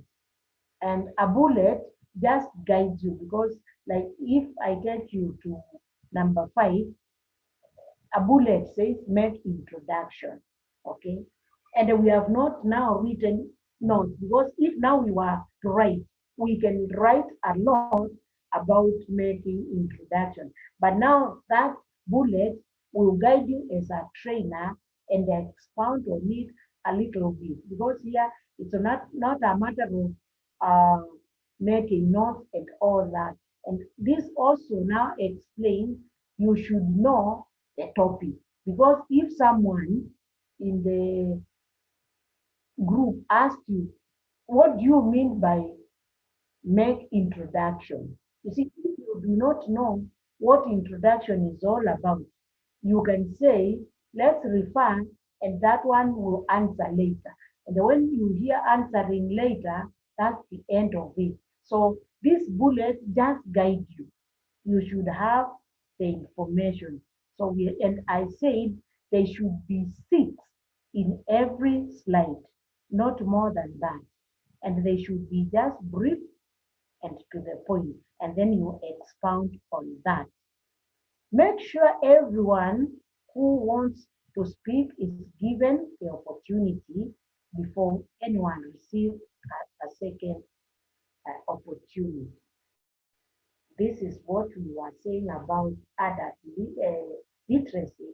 Allow each person to give their opinion, their views, because they have a lot to offer. In a forum like this, we share just knowledge and our experience. Nobody has a monopoly. And don't be too harsh or too knowing, saying, no, I'm not allowing people to speak. Let people speak, and of course, taking cognizance of the time frame you are having. But it is important, because you will learn something from that person.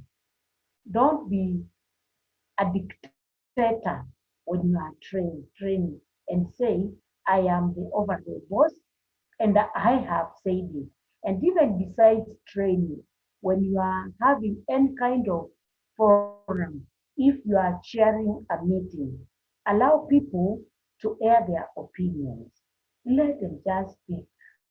Otherwise, if you are a dictator or if you are such a hard trainer, you will speak, and after the end of everything, nobody will say anything, because already you have blocked them.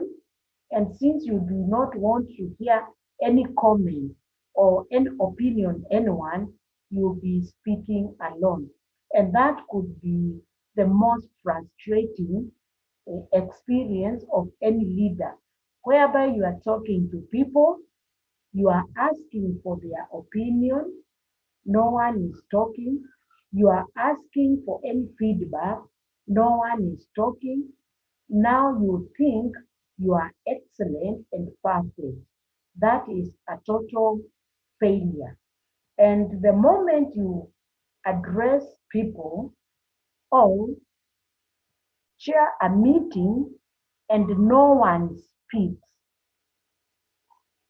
Ask yourself, did I communicate?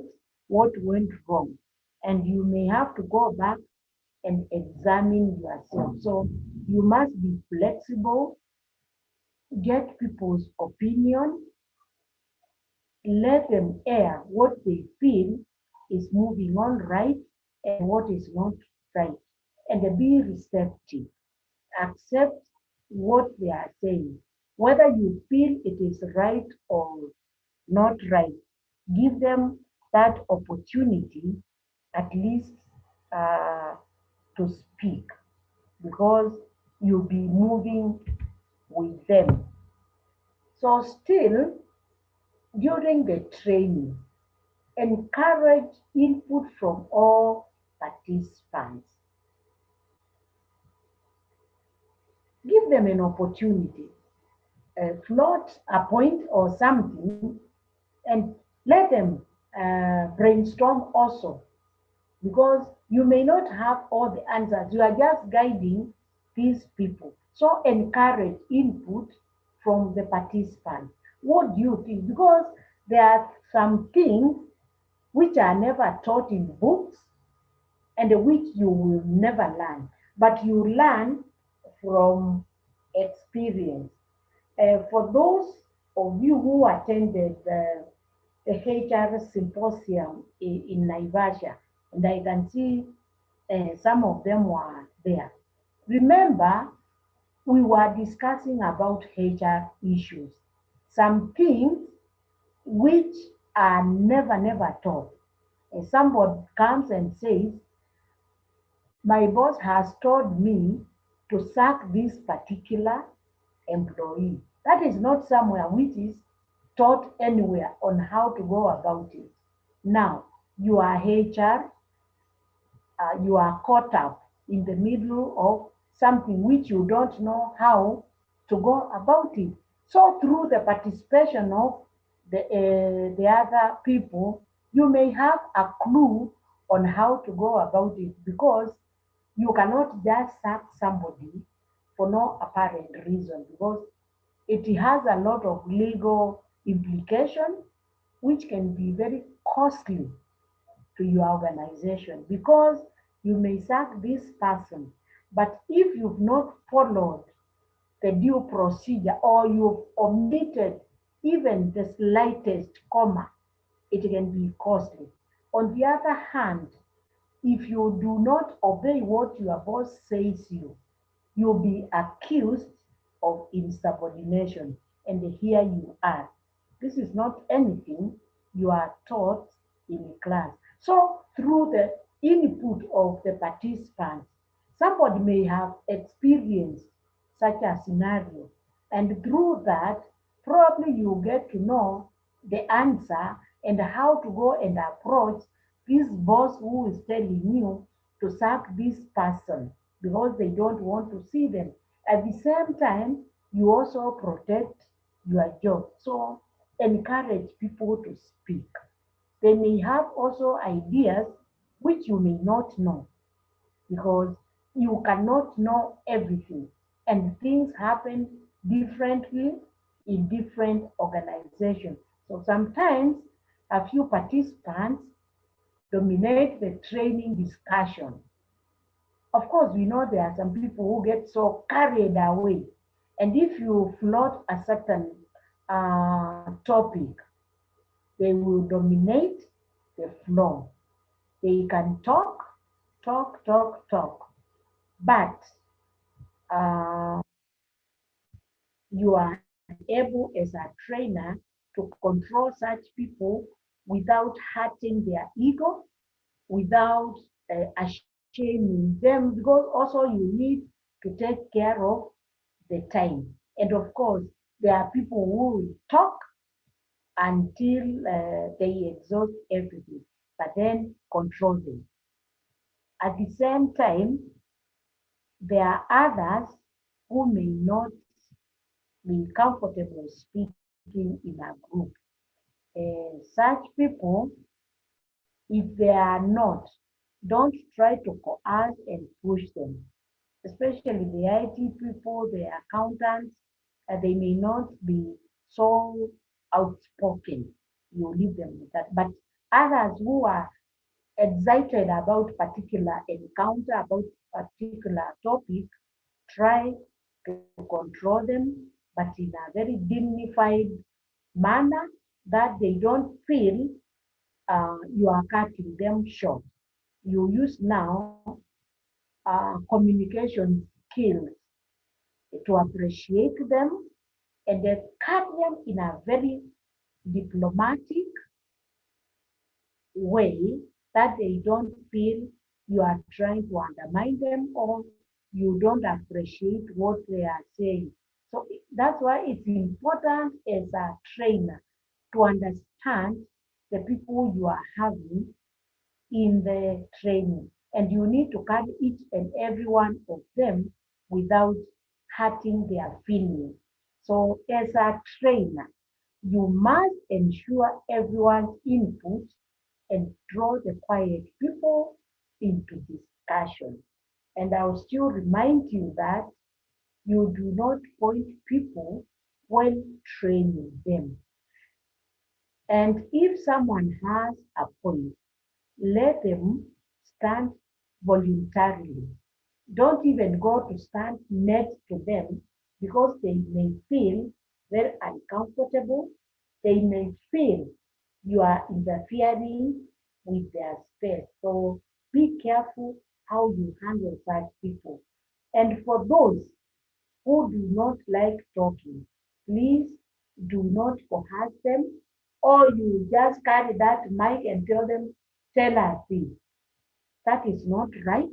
As a trainer, you should never do that. So here you have to balance the introverts and the extroverts, the perfectionists and the don't care people, the type B people.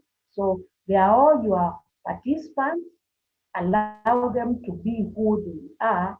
Don't try to force them to do what they are not comfortable with. Remember also in that group, there are seniors and the juniors, and they are watching each other. So you must respect them without coercing everyone. So at the training, you have to be very, very, very sensitive. The kind of language you are using, how you are using it. Keep the discussion focused on the topic. Do not deviate. If we are talking of training, let's try as much as we can to focus on the topic. And if we bring examples, let the examples also be relevant to the topic at hand. And we are saying also avoid topic drift or going out of the topic. That's why these bullets help us.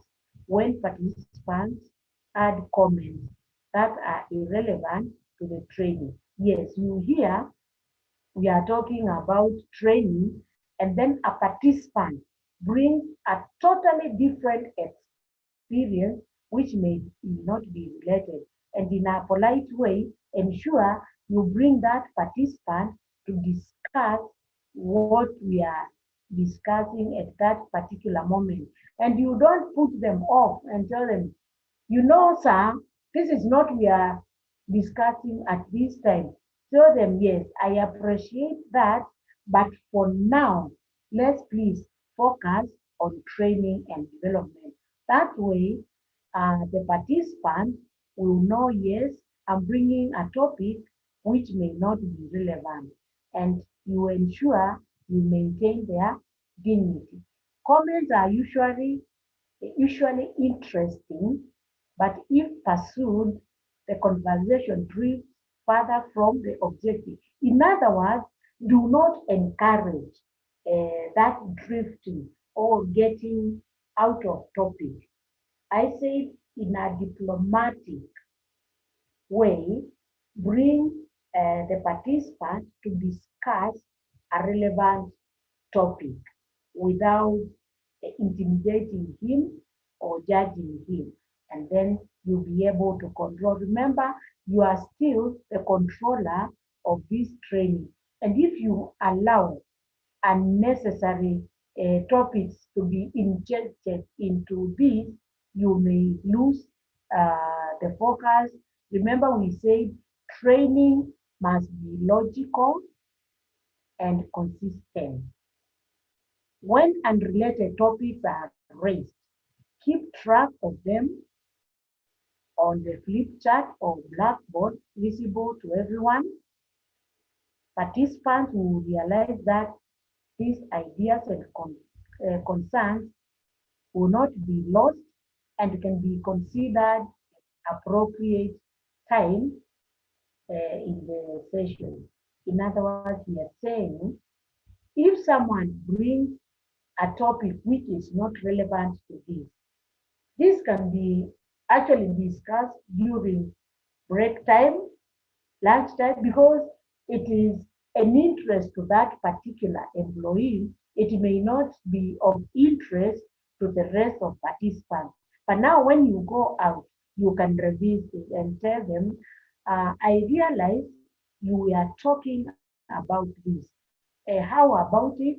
How is it affecting you? How would you want it be addressed in this forum? And if you can assist, just go ahead and assist him and you'll be sorted. Because if you see somebody bringing something in a forum like this, it appears it may have challenged him, or he is trying to fight over it, or he could be having a challenge because somebody just cannot speak out of that unless they are passionate about it. So do not ignore, but then try to bring them on course rather than allowing now drifting through discussing such a topic. Find a way when you are free, you call the person and you revisit the issue and you sort it out. If it is a burning issue which is of concern, you can throw it maybe if you have a plenary action session. But now that depends on whether it is slotted in the plenary, or you can just throw it to the session before you start the next topic. And then the employee will be assisted without feeling being left out. Assess when the debate has run, when the debate has run its course. The trainer should summarize the day's training and ask for the learner's understanding about the same. This one is a trainer. I'm sure there is the key and the summary of the entire training. Like for this one, at the end of it, it is about train the trainer. That's the key. So after this, if you have understood the concept of train the trainer, who it targets, what it is meant for, you will have learned, even if you forget about everything else. That should be your take home for today. Why it is there, why you need it, why it is important, why you should practice it, for the organization. And of course, as a trainer, you need to be very keen on non-verbal behavior, the body language. If you are training, you see people yawning, people dozing, that tells you something. People are tired, people are bored, someone is busy. There are many interpretations you can make out of that. And as a trainer, when you see people dozing, it is important to allow them at least to stretch a bit, allow them 5 minutes to go to the washroom and refresh a bit, allow them, maybe somebody is sick, they may need to take their medication, allow them to go and come back. Body language is very important. Or you see all your participants are on their mobile phone. That could be sending a signal that either you are not communicating, they are not understanding, and many, many others. You may not get it right, but body language is very important. Okay? So learn body language, right? Because there are so many things and the response to it accordingly. Do not assume or continue talking because you have taught your people, and at the end of the day, you will not achieve everything. Be very careful about any body language you see. People may have traveled overnight from different locations, and once they get there, you see them yawning, dozing. Allow them to go and have a cup of tea because you cannot allow such people to sit for hours and yet their health is being compromised. Be careful, not body language, be flexible, allow people to relax because this is adult learning. And of course, you are supposed to include an action item section in the training agenda so that you record what is required to be done. Uh, this recording will help you, and if there are requests which have been made as a follow-up, please do this, even if it is not amongst what you are planning to do. Incorporate it, and in your next training, make sure you tackle it. So, evaluating a training. Of course, unless you know the impact a training has had, you wouldn't know whether you are on the right course or you are not doing what is right because you may prepare something having known the kind of people, having prepared the content, but the final judges are the participants because they are the ones who are coming for the training and they are the beneficiaries. They are the ones to implement what they have learned. So if there is anything they have said, it is important that you take it. So have the participants complete anonymous surveys about the training and discuss the results. That's why you are given questionnaires at the end of the training so that you complete and you feel what you felt was not captured, how it was captured, and if you feel there is more that needs to be done. That questionnaire is very, very important, and you know it is anonymous. You don't need to put your name, but the comments are very, very important. So before the training session for the day is over, find uh, our form participant, what went well and what would be improved. Yeah, things could have not gone the way you wanted in terms of the seating arrangement, in terms of content delivery, in terms of the time management, and in terms of many, many other things. It is important to state what you felt uh, went on well, give it a plus. If there's something you felt was not well tackled, please put it on because it helps the trainer to improve for purpose of you are gaining information. Appoint someone to monitor the training process and report on it at the end. At the end, rotate the responsibility among the members. Here, what we are doing, we just administer general questionnaires and you bring your views, which are taken with a lot of seriousness. Any comment which is made, anything that you say, it is taken and it informs now the preparedness of the next training session. Be it ambience, if you are provided with meals, you say how they were, the content, the information overload, the delivery, and everything. It is important.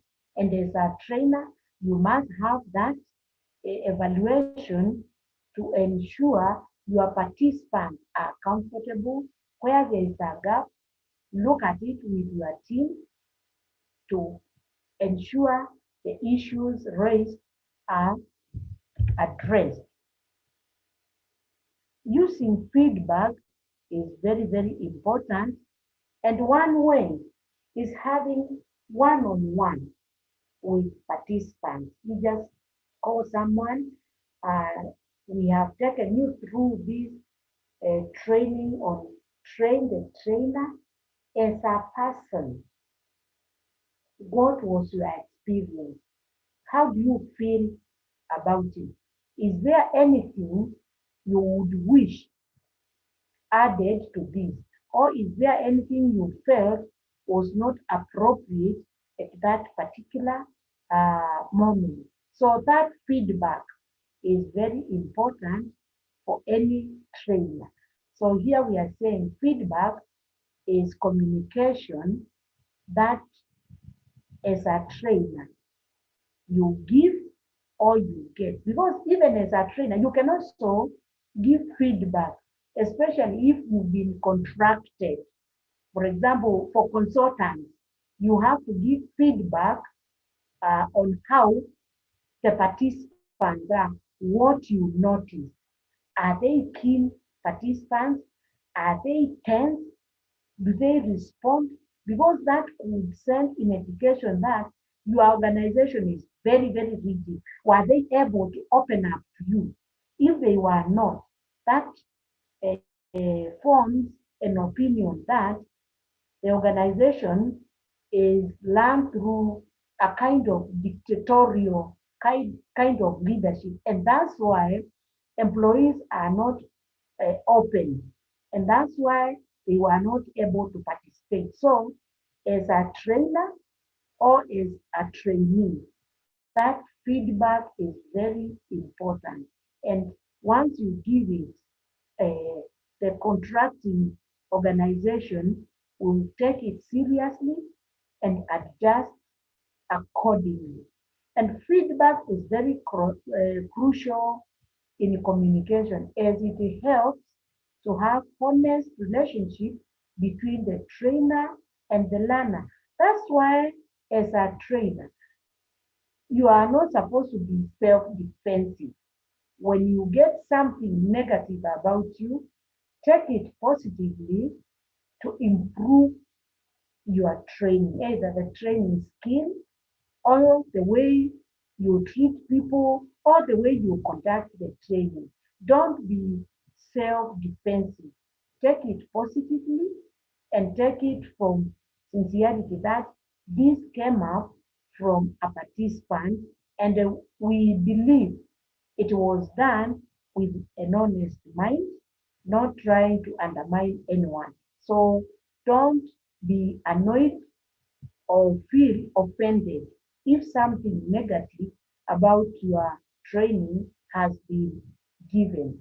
And giving feedback helps to let your learner know how they are performing in the training being imparted and whether they are actually learning from the training. So feedback is so, so important because I said nobody is perfect.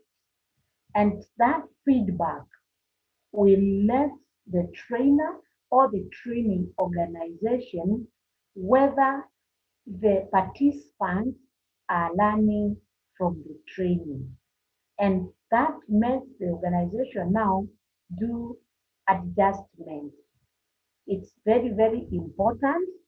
Let's have an open mind as trainers and accept feedback because this is the only way you will perfect your skills, not only in training, but whatever you are doing as a HR professional. So these are questions and effective training.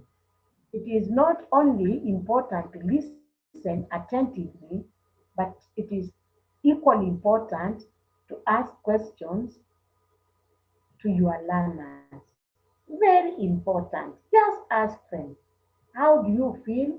Did you learn something? Tell us one thing that you learned from this. Because from that, you will know whether communication took place. Because communication is two-way. If there's no feedback, then it means something is not going right. Ask, what was your experience? Did you get something out of the 3-hour training? So when you ask questions as a trainer, it helps you to confirm your understanding of the learner's knowledge level and also helps to clarify any doubts that you may have. Because you may be training, and unless you hear from the participants, you may not really know what is happening. I said, as you train, you may find some people are dozing, and I still emphasize, do not ask anyone. But from the group, you can, in a clever way, ask, did anyone join us this morning from far? If someone is willing to say yes, and you have seen them either yawning, it confirms that the doubts you have been having about this person are right. Or you can ask, at this particular moment, because it is 11, it's almost going to 11, you may be somebody who is not comfortable, and you can ask, is anyone scheduled to take their medicine at 11? Okay?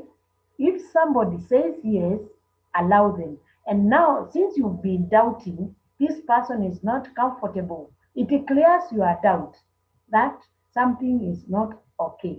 So, combining a question with the body language as a trainer, if you've been having doubts, they are clarified. But also, you don't point at somebody and tell them, I can see you are dozing. What could be happening? That is intimidating and trying to embarrass or ashame someone. But using questioning as a communication skill, you can clear your doubts and sort somebody somewhere who may have been suffering. But you need to be careful how you go about it. You can use various types of questioning techniques. That is one of them I've given you to probe and gain further information about what the learner wants to convey. Yeah, you see somebody holding a phone all through. Probably they are being called by their employer and they don't feel free to go out. This is where you say, if there is anyone who wants to go and speak, and that is now should be set during ground rules, allow people to go out. But then there are others who are so disciplined, or there are trainers who say, I do not want to see anyone touching their phone during my training. But then you can see from body language, somebody is always on their phone trying to respond. And of course, writing will distract or distort the listening. So you ask somebody whether somebody is being praised and allow them to go because they are conveying some information by touching their phones. We said in the training, games play a key role because they break the monotony, and through the games you also relax, get to learn something new from your colleague, and they also enhance learning because depending on the kind of games you are bringing on board, it can bring a lot of insights and enhance the training. You can bring simulation, you can bring hide and seek, you can bring uh, team building activities. You can bring logical or arithmetic, and you can bring even decision making, probing, decision brainstorming, and all that. So, in every activity in training, games will always bring something, even if it is playing that ball.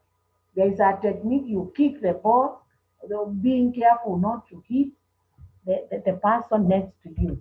So let's see, as a trainer, you should allow these games because they make people stick together and also, yeah, come together and bring out a skill which may otherwise have not been brought out during the training. Remember, we are also gifted differently.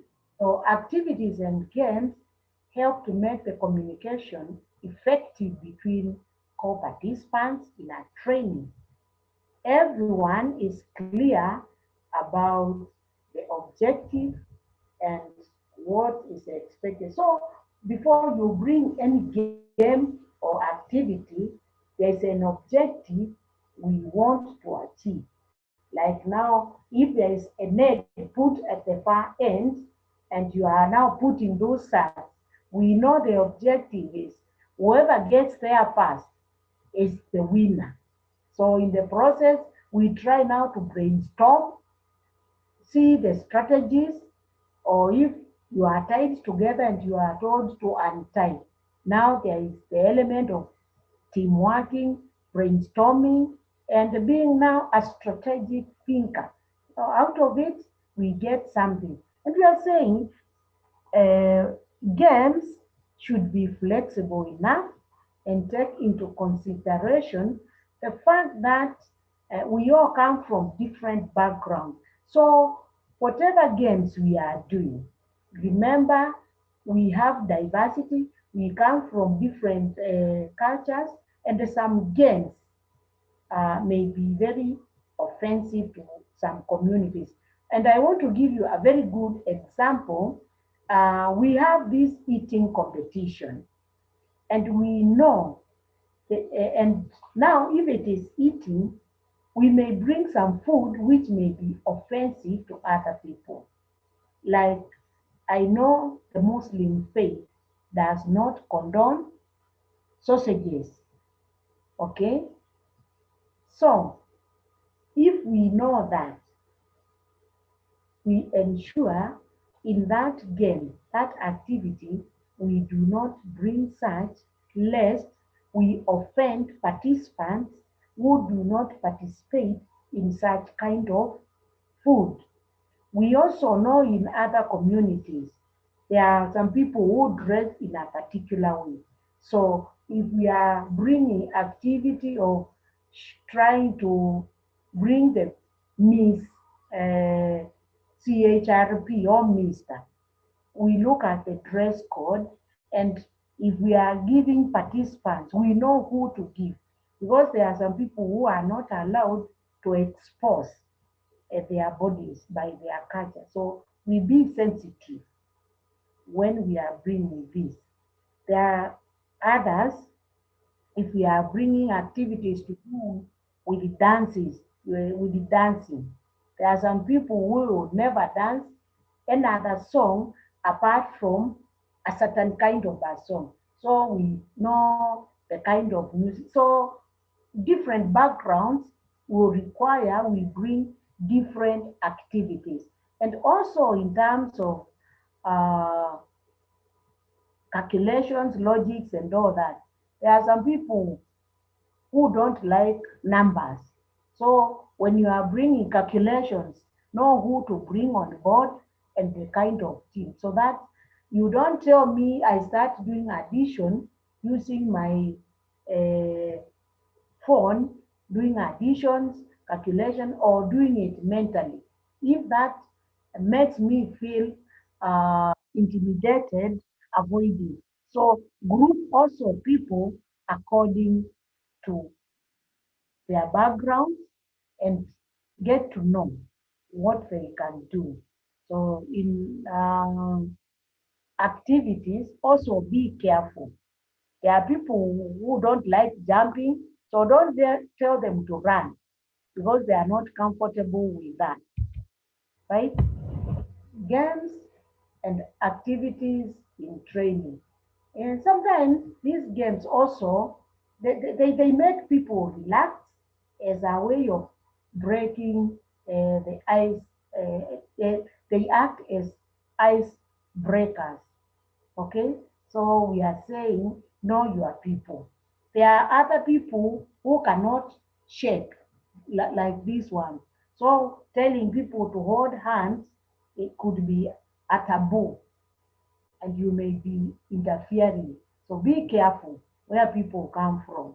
That's why it's important to embrace our culture and know what happens.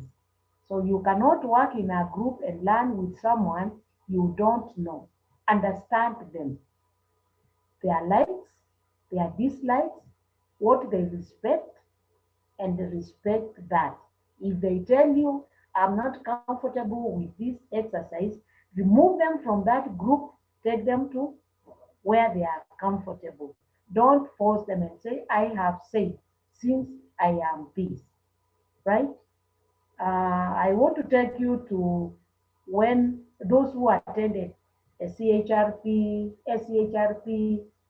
symposium in Naivasha, the first day you had games and there was a lot of jumping and all that. And I could see some people seated. And I liked the trainer because he never went to pull them and tell them, come and join us. That was very good. That must be an experienced trainer. Some were just seated in the hotel and nobody went to pull them and tell them it is time for games because maybe what was being done, they were unwell, they were tired, and they felt that is not the kind of game they are interested in. And so you leave them, you don't coerce them, right? Because you are told to include a lot of exercises which help the participants to know each other well and break the ice between them. But during introduction, at least everyone was given an opportunity by then where all of us participated because to me that was a very good icebreaker activity even though he did it in a form of introducing ourselves. For me, that was an activity which was cross-cutting and no one was left out. We all participated because we said our name, where we come from, and what we do. So by that, you could see there is someone actually who met a colleague they met 34 years back. And in that group now, if they were put together in a group, they could be able to work very well. So that was very good. Then, if you are listening, it was very wise. No wonder you are a good trainer. But during team building, you could see some people seated down and nobody went to bother with them to tell them, come, we are doing New Jerusalem dance. Because that one maybe was not appealing to them and they had their own reasons why they could not participate in that. So that is very good. And these are some of the icebreaker activities. They are just examples. There are so many which as trainers you can come up with, and as long as they are good icebreakers, you can craft and you can tailor make to suit the various participants so that at least everyone is brought on board. What we are giving here may not appeal to all participants, but this is just an example. We can customize and add our local activities, which can now accommodate all of us. So this is just an example when we are saying you can make pairs and ask them to write whatever they know about their partner and vice versa. I think that one is good. Some may not be willing to write everything, but you don't force it. And you can ask anyone to write his partner's favorite color. I think it is not very offensive on that one because it is cross cutting. Favorite outfit. I'm sure no one will be offended by that one. Preferred hangout place, and so on. So for me, this ice breaking activity doesn't really offend uh, anyone in any way. And ask your partner to correct him or her if he is wrong in his answer. And of course, already now you have bonded. And if you are corrected, and the way I see you, I think your preferred hangout place is not Naivasha. From what I'm seeing, you see now you are talking with a person who you have created rapport. From what I'm seeing, and after gauging you, I see your class could be Mombasa or Nairobi. And you are just making fun and you are laughing. And you are making even a positive comment. And then now you start brainstorming and all that. People know a lot about each other this way and also find out some unknown facts, okay, about their partner. Like somebody can say, you can ask somebody, what kind of a car do you drive? Somebody will tell you Toyota Premio, Toyota Allion, Isis, and all that. And then you tell them, from what I am seeing, and after introduction, hearing where you work and your title, I think Premio is not the kind of class. For me, I would rate you to a Prado V8. You see, you're just ice breaking. And then from there, they start laughing. They tell you, yes, that is what you think.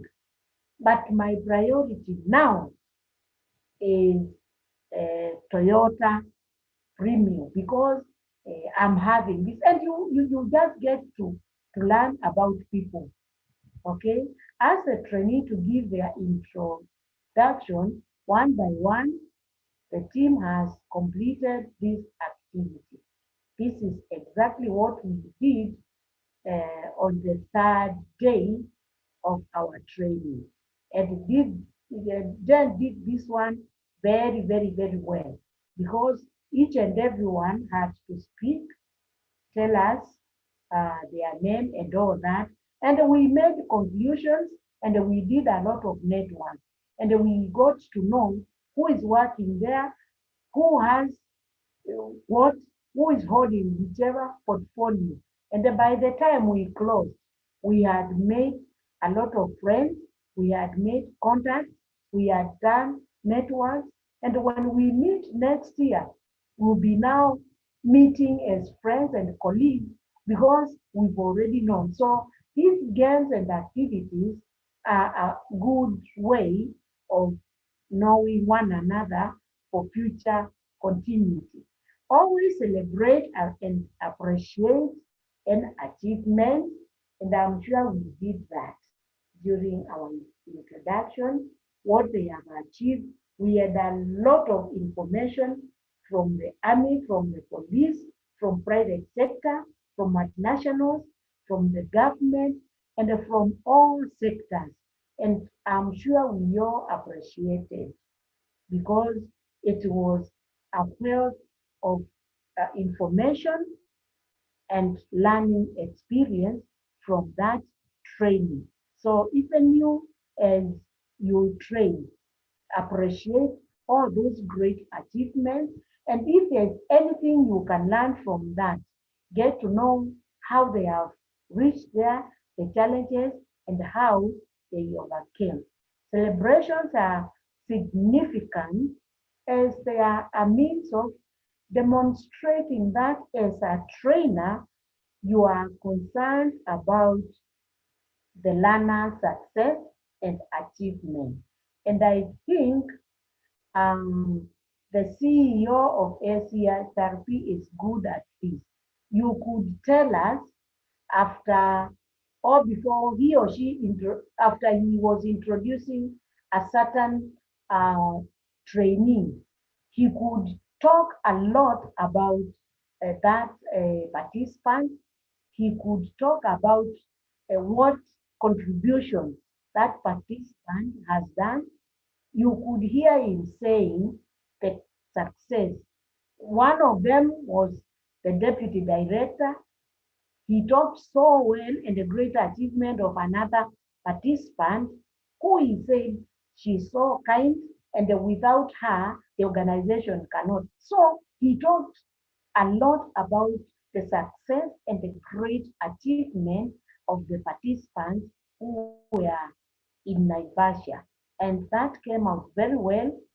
And those participants felt appreciated by the team. So such appreciation helped boost morale and they create a feeling of unity among the trainees. And I'm sure when those trainees or participants were being appreciated, their morale went up because recognition is one of the intrinsic or internal motivators. And Mr. Den brought it very, very, very well. Then we are very happy you appreciated each and everyone. And I like the zeal and the passionate which you did with as a trainer.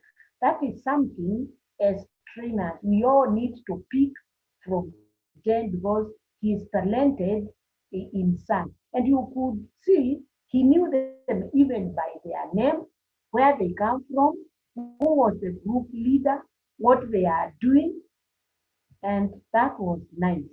They motivate the trainees to work harder and experiment new things. So these games and activities, when you appreciate them as a trainer, actually you boost the training. And I know these people, if it was their first time to attend that symposium, they will come, they will bring more people, and they will tell their friends.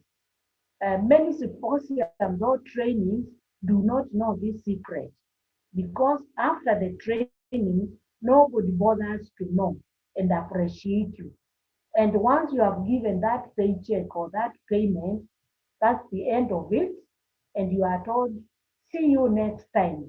But with this particular training, which is a skill lacking in many trainers, with this skill, you maintain your participants and you will always keep them because the trainees feel appreciated, they are recognized, and that gives them a lot of motivation. So we want to look at real life example because it's important to know exactly what happened. So we want to look at this real life example of ice breaking in a training session. Now, remember in our model one, we were talking about this girl, Hazel. She was our introductory part. She was new in an organization. She needed train the trainer so that she could train the employees on the process.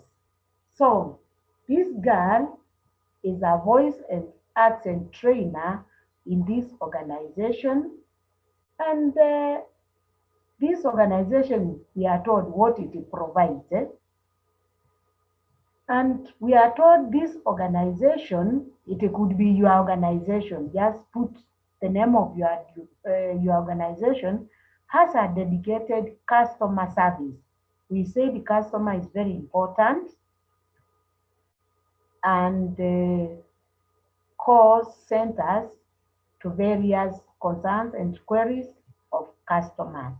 So this girl, it is you, is responsible for the voice and accent training of all customer service executive that join your organization. So this is just real example of how to do ice breaking.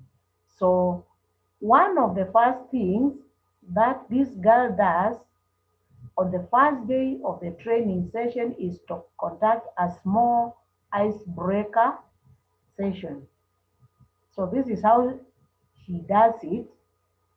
Uh, the icebreaker session helps the participants of the training session to get comfortable with each other as well as the trainer herself.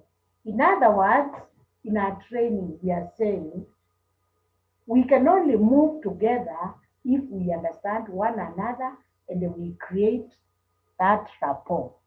So she uses various strategies with different batches of participants. Okay, so this is what she does it. She does jump. That's an acronym for just a minute activity as an icebreaker. So in this just a minute activity, she asked each of the participants to speak about themselves for a minute. And this is exactly what we did during the fourth symposium. She encouraged each participant to give a basic introduction about him or herself, to talk about likes and dislikes and expectations from the training session. So this is basically what we do. So when she used such an activity as icebreaker, she not only helped the participants to get comfortable with each other and all each other, but she gathered a lot of information from each participant. So without elaborating on that, exactly this is what we do. As we do the ice breaking, we gather a lot of information about each person, what they do, and we also benefit in our small way. So ice breaking is very, very important, and ensure as you start any training, you ice break for people to open up, relax, and uh, move on. So, and of course, this should be the beginning of any training, the ground rules, which I said are set at the beginning at every training session. We need to know what we are supposed to do. And the ground rules is what we do. In every training session, we have to ensure we set people to work with. If it is a day's training, we need somebody to coordinate the entire group, and we pick such people from amongst us. We need, if we are on hotel setup, we need someone to ensure the welfare in terms of meals and all that, accommodation is catered for. We also need a timekeeper because there are some speakers who are poor time managers. And unless you knock at them or ring a bell, they may continue because they get carried away by a topic. And also someone to control the participants during plenary or during the training when they are asking questions. We need someone, of course, who have good communication skills to control such people so that we do not drift from the main point. And also we set ground rules regarding how we are going to conduct ourselves. If you come late for a session, the sanctions or the remands which need to be done, how to do communication, how we respond to one another and all that. It's just about making sure we are all comfortable as participants and how we move. So these are the ground rules for communication in a training session. First, understand and then be understood to apply to all trainers. In other words, we are saying, unless we understand one another, we may not be able to move. So, as a trainer and as a trainee, you need to understand one another. If there are any issues, they should be clarified at the onset. He said, no use of jargon. In other words, be brief and to the point. No preaching, no elaborating, and all that, because trainers want to hear and understand what you are saying. Okay? Use of visual means like drawings, charts, as well as tables in order to facilitate discussion.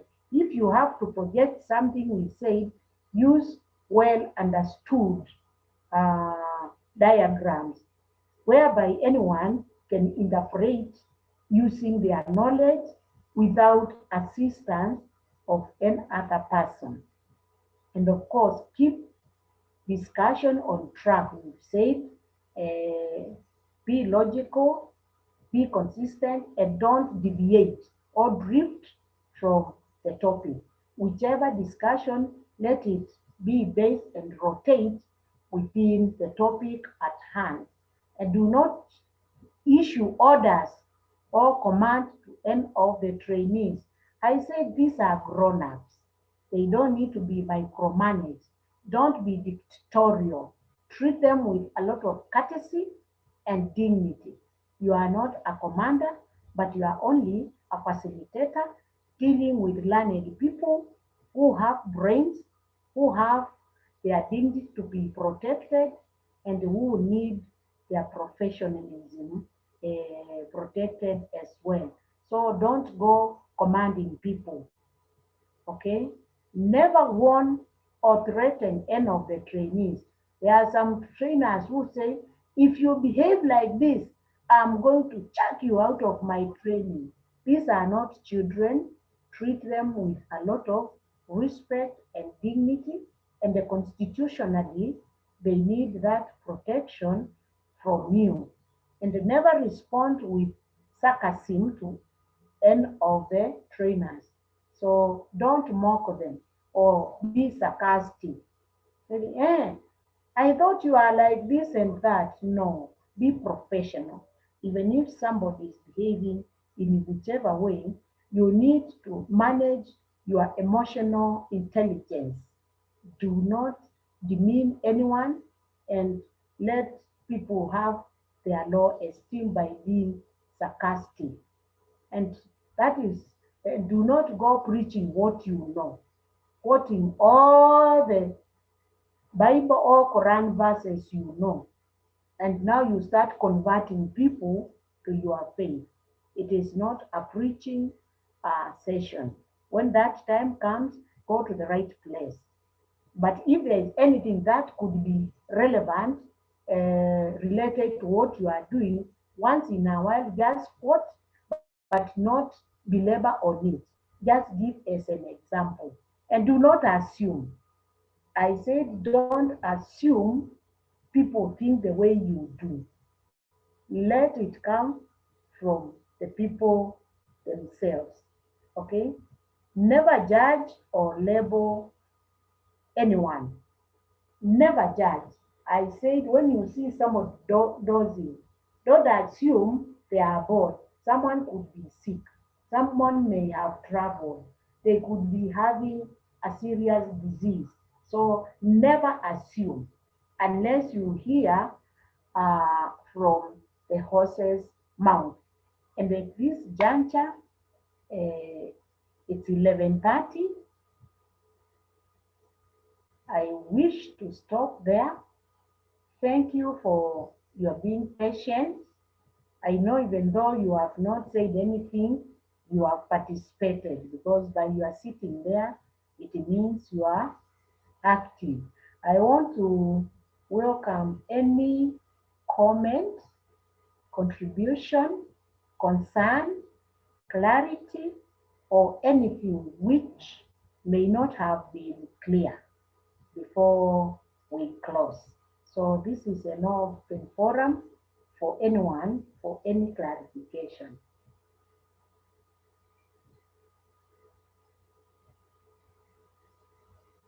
Any comment? Hello, participants, you can hear me?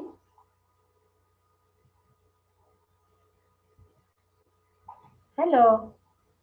Mhm. Hello, We any can. comment? Yes?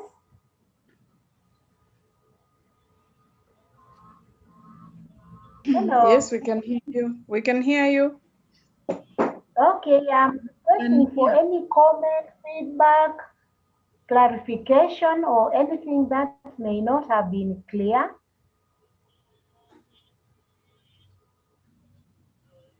Anyone?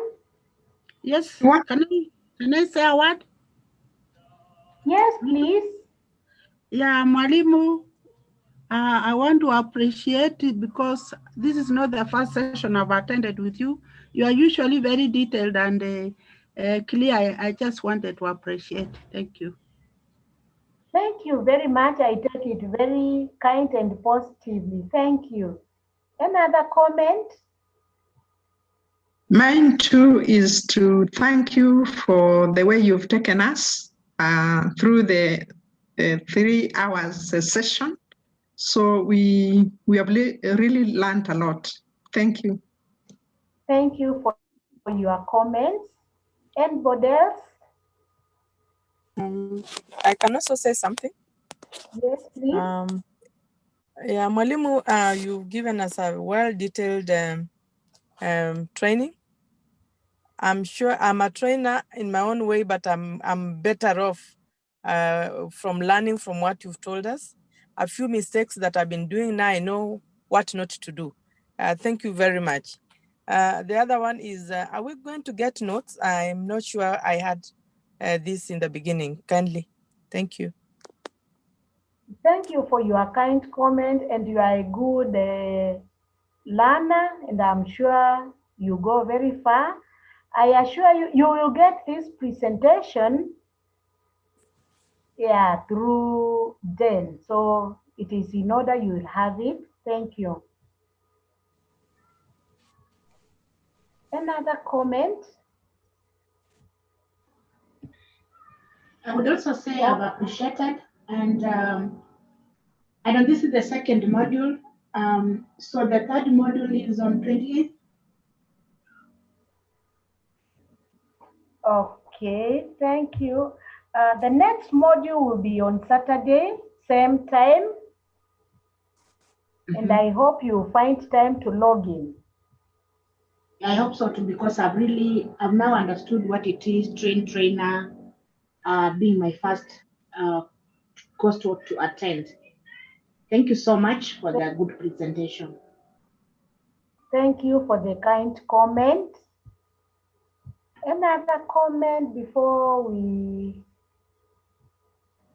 leave the session? I don't want to leave anyone out. Molim. Another? Yes, please. Yes, now I want to clarify one point that number one, thank you for a very wonderful presentation. Number two, thanks everyone. Mary Dato, thank you for joining us today. And again, for everyone else, Rose Maguero, all of those we were with in at the 4th Annual HR Symposium, I've seen you've logged in today for this participation.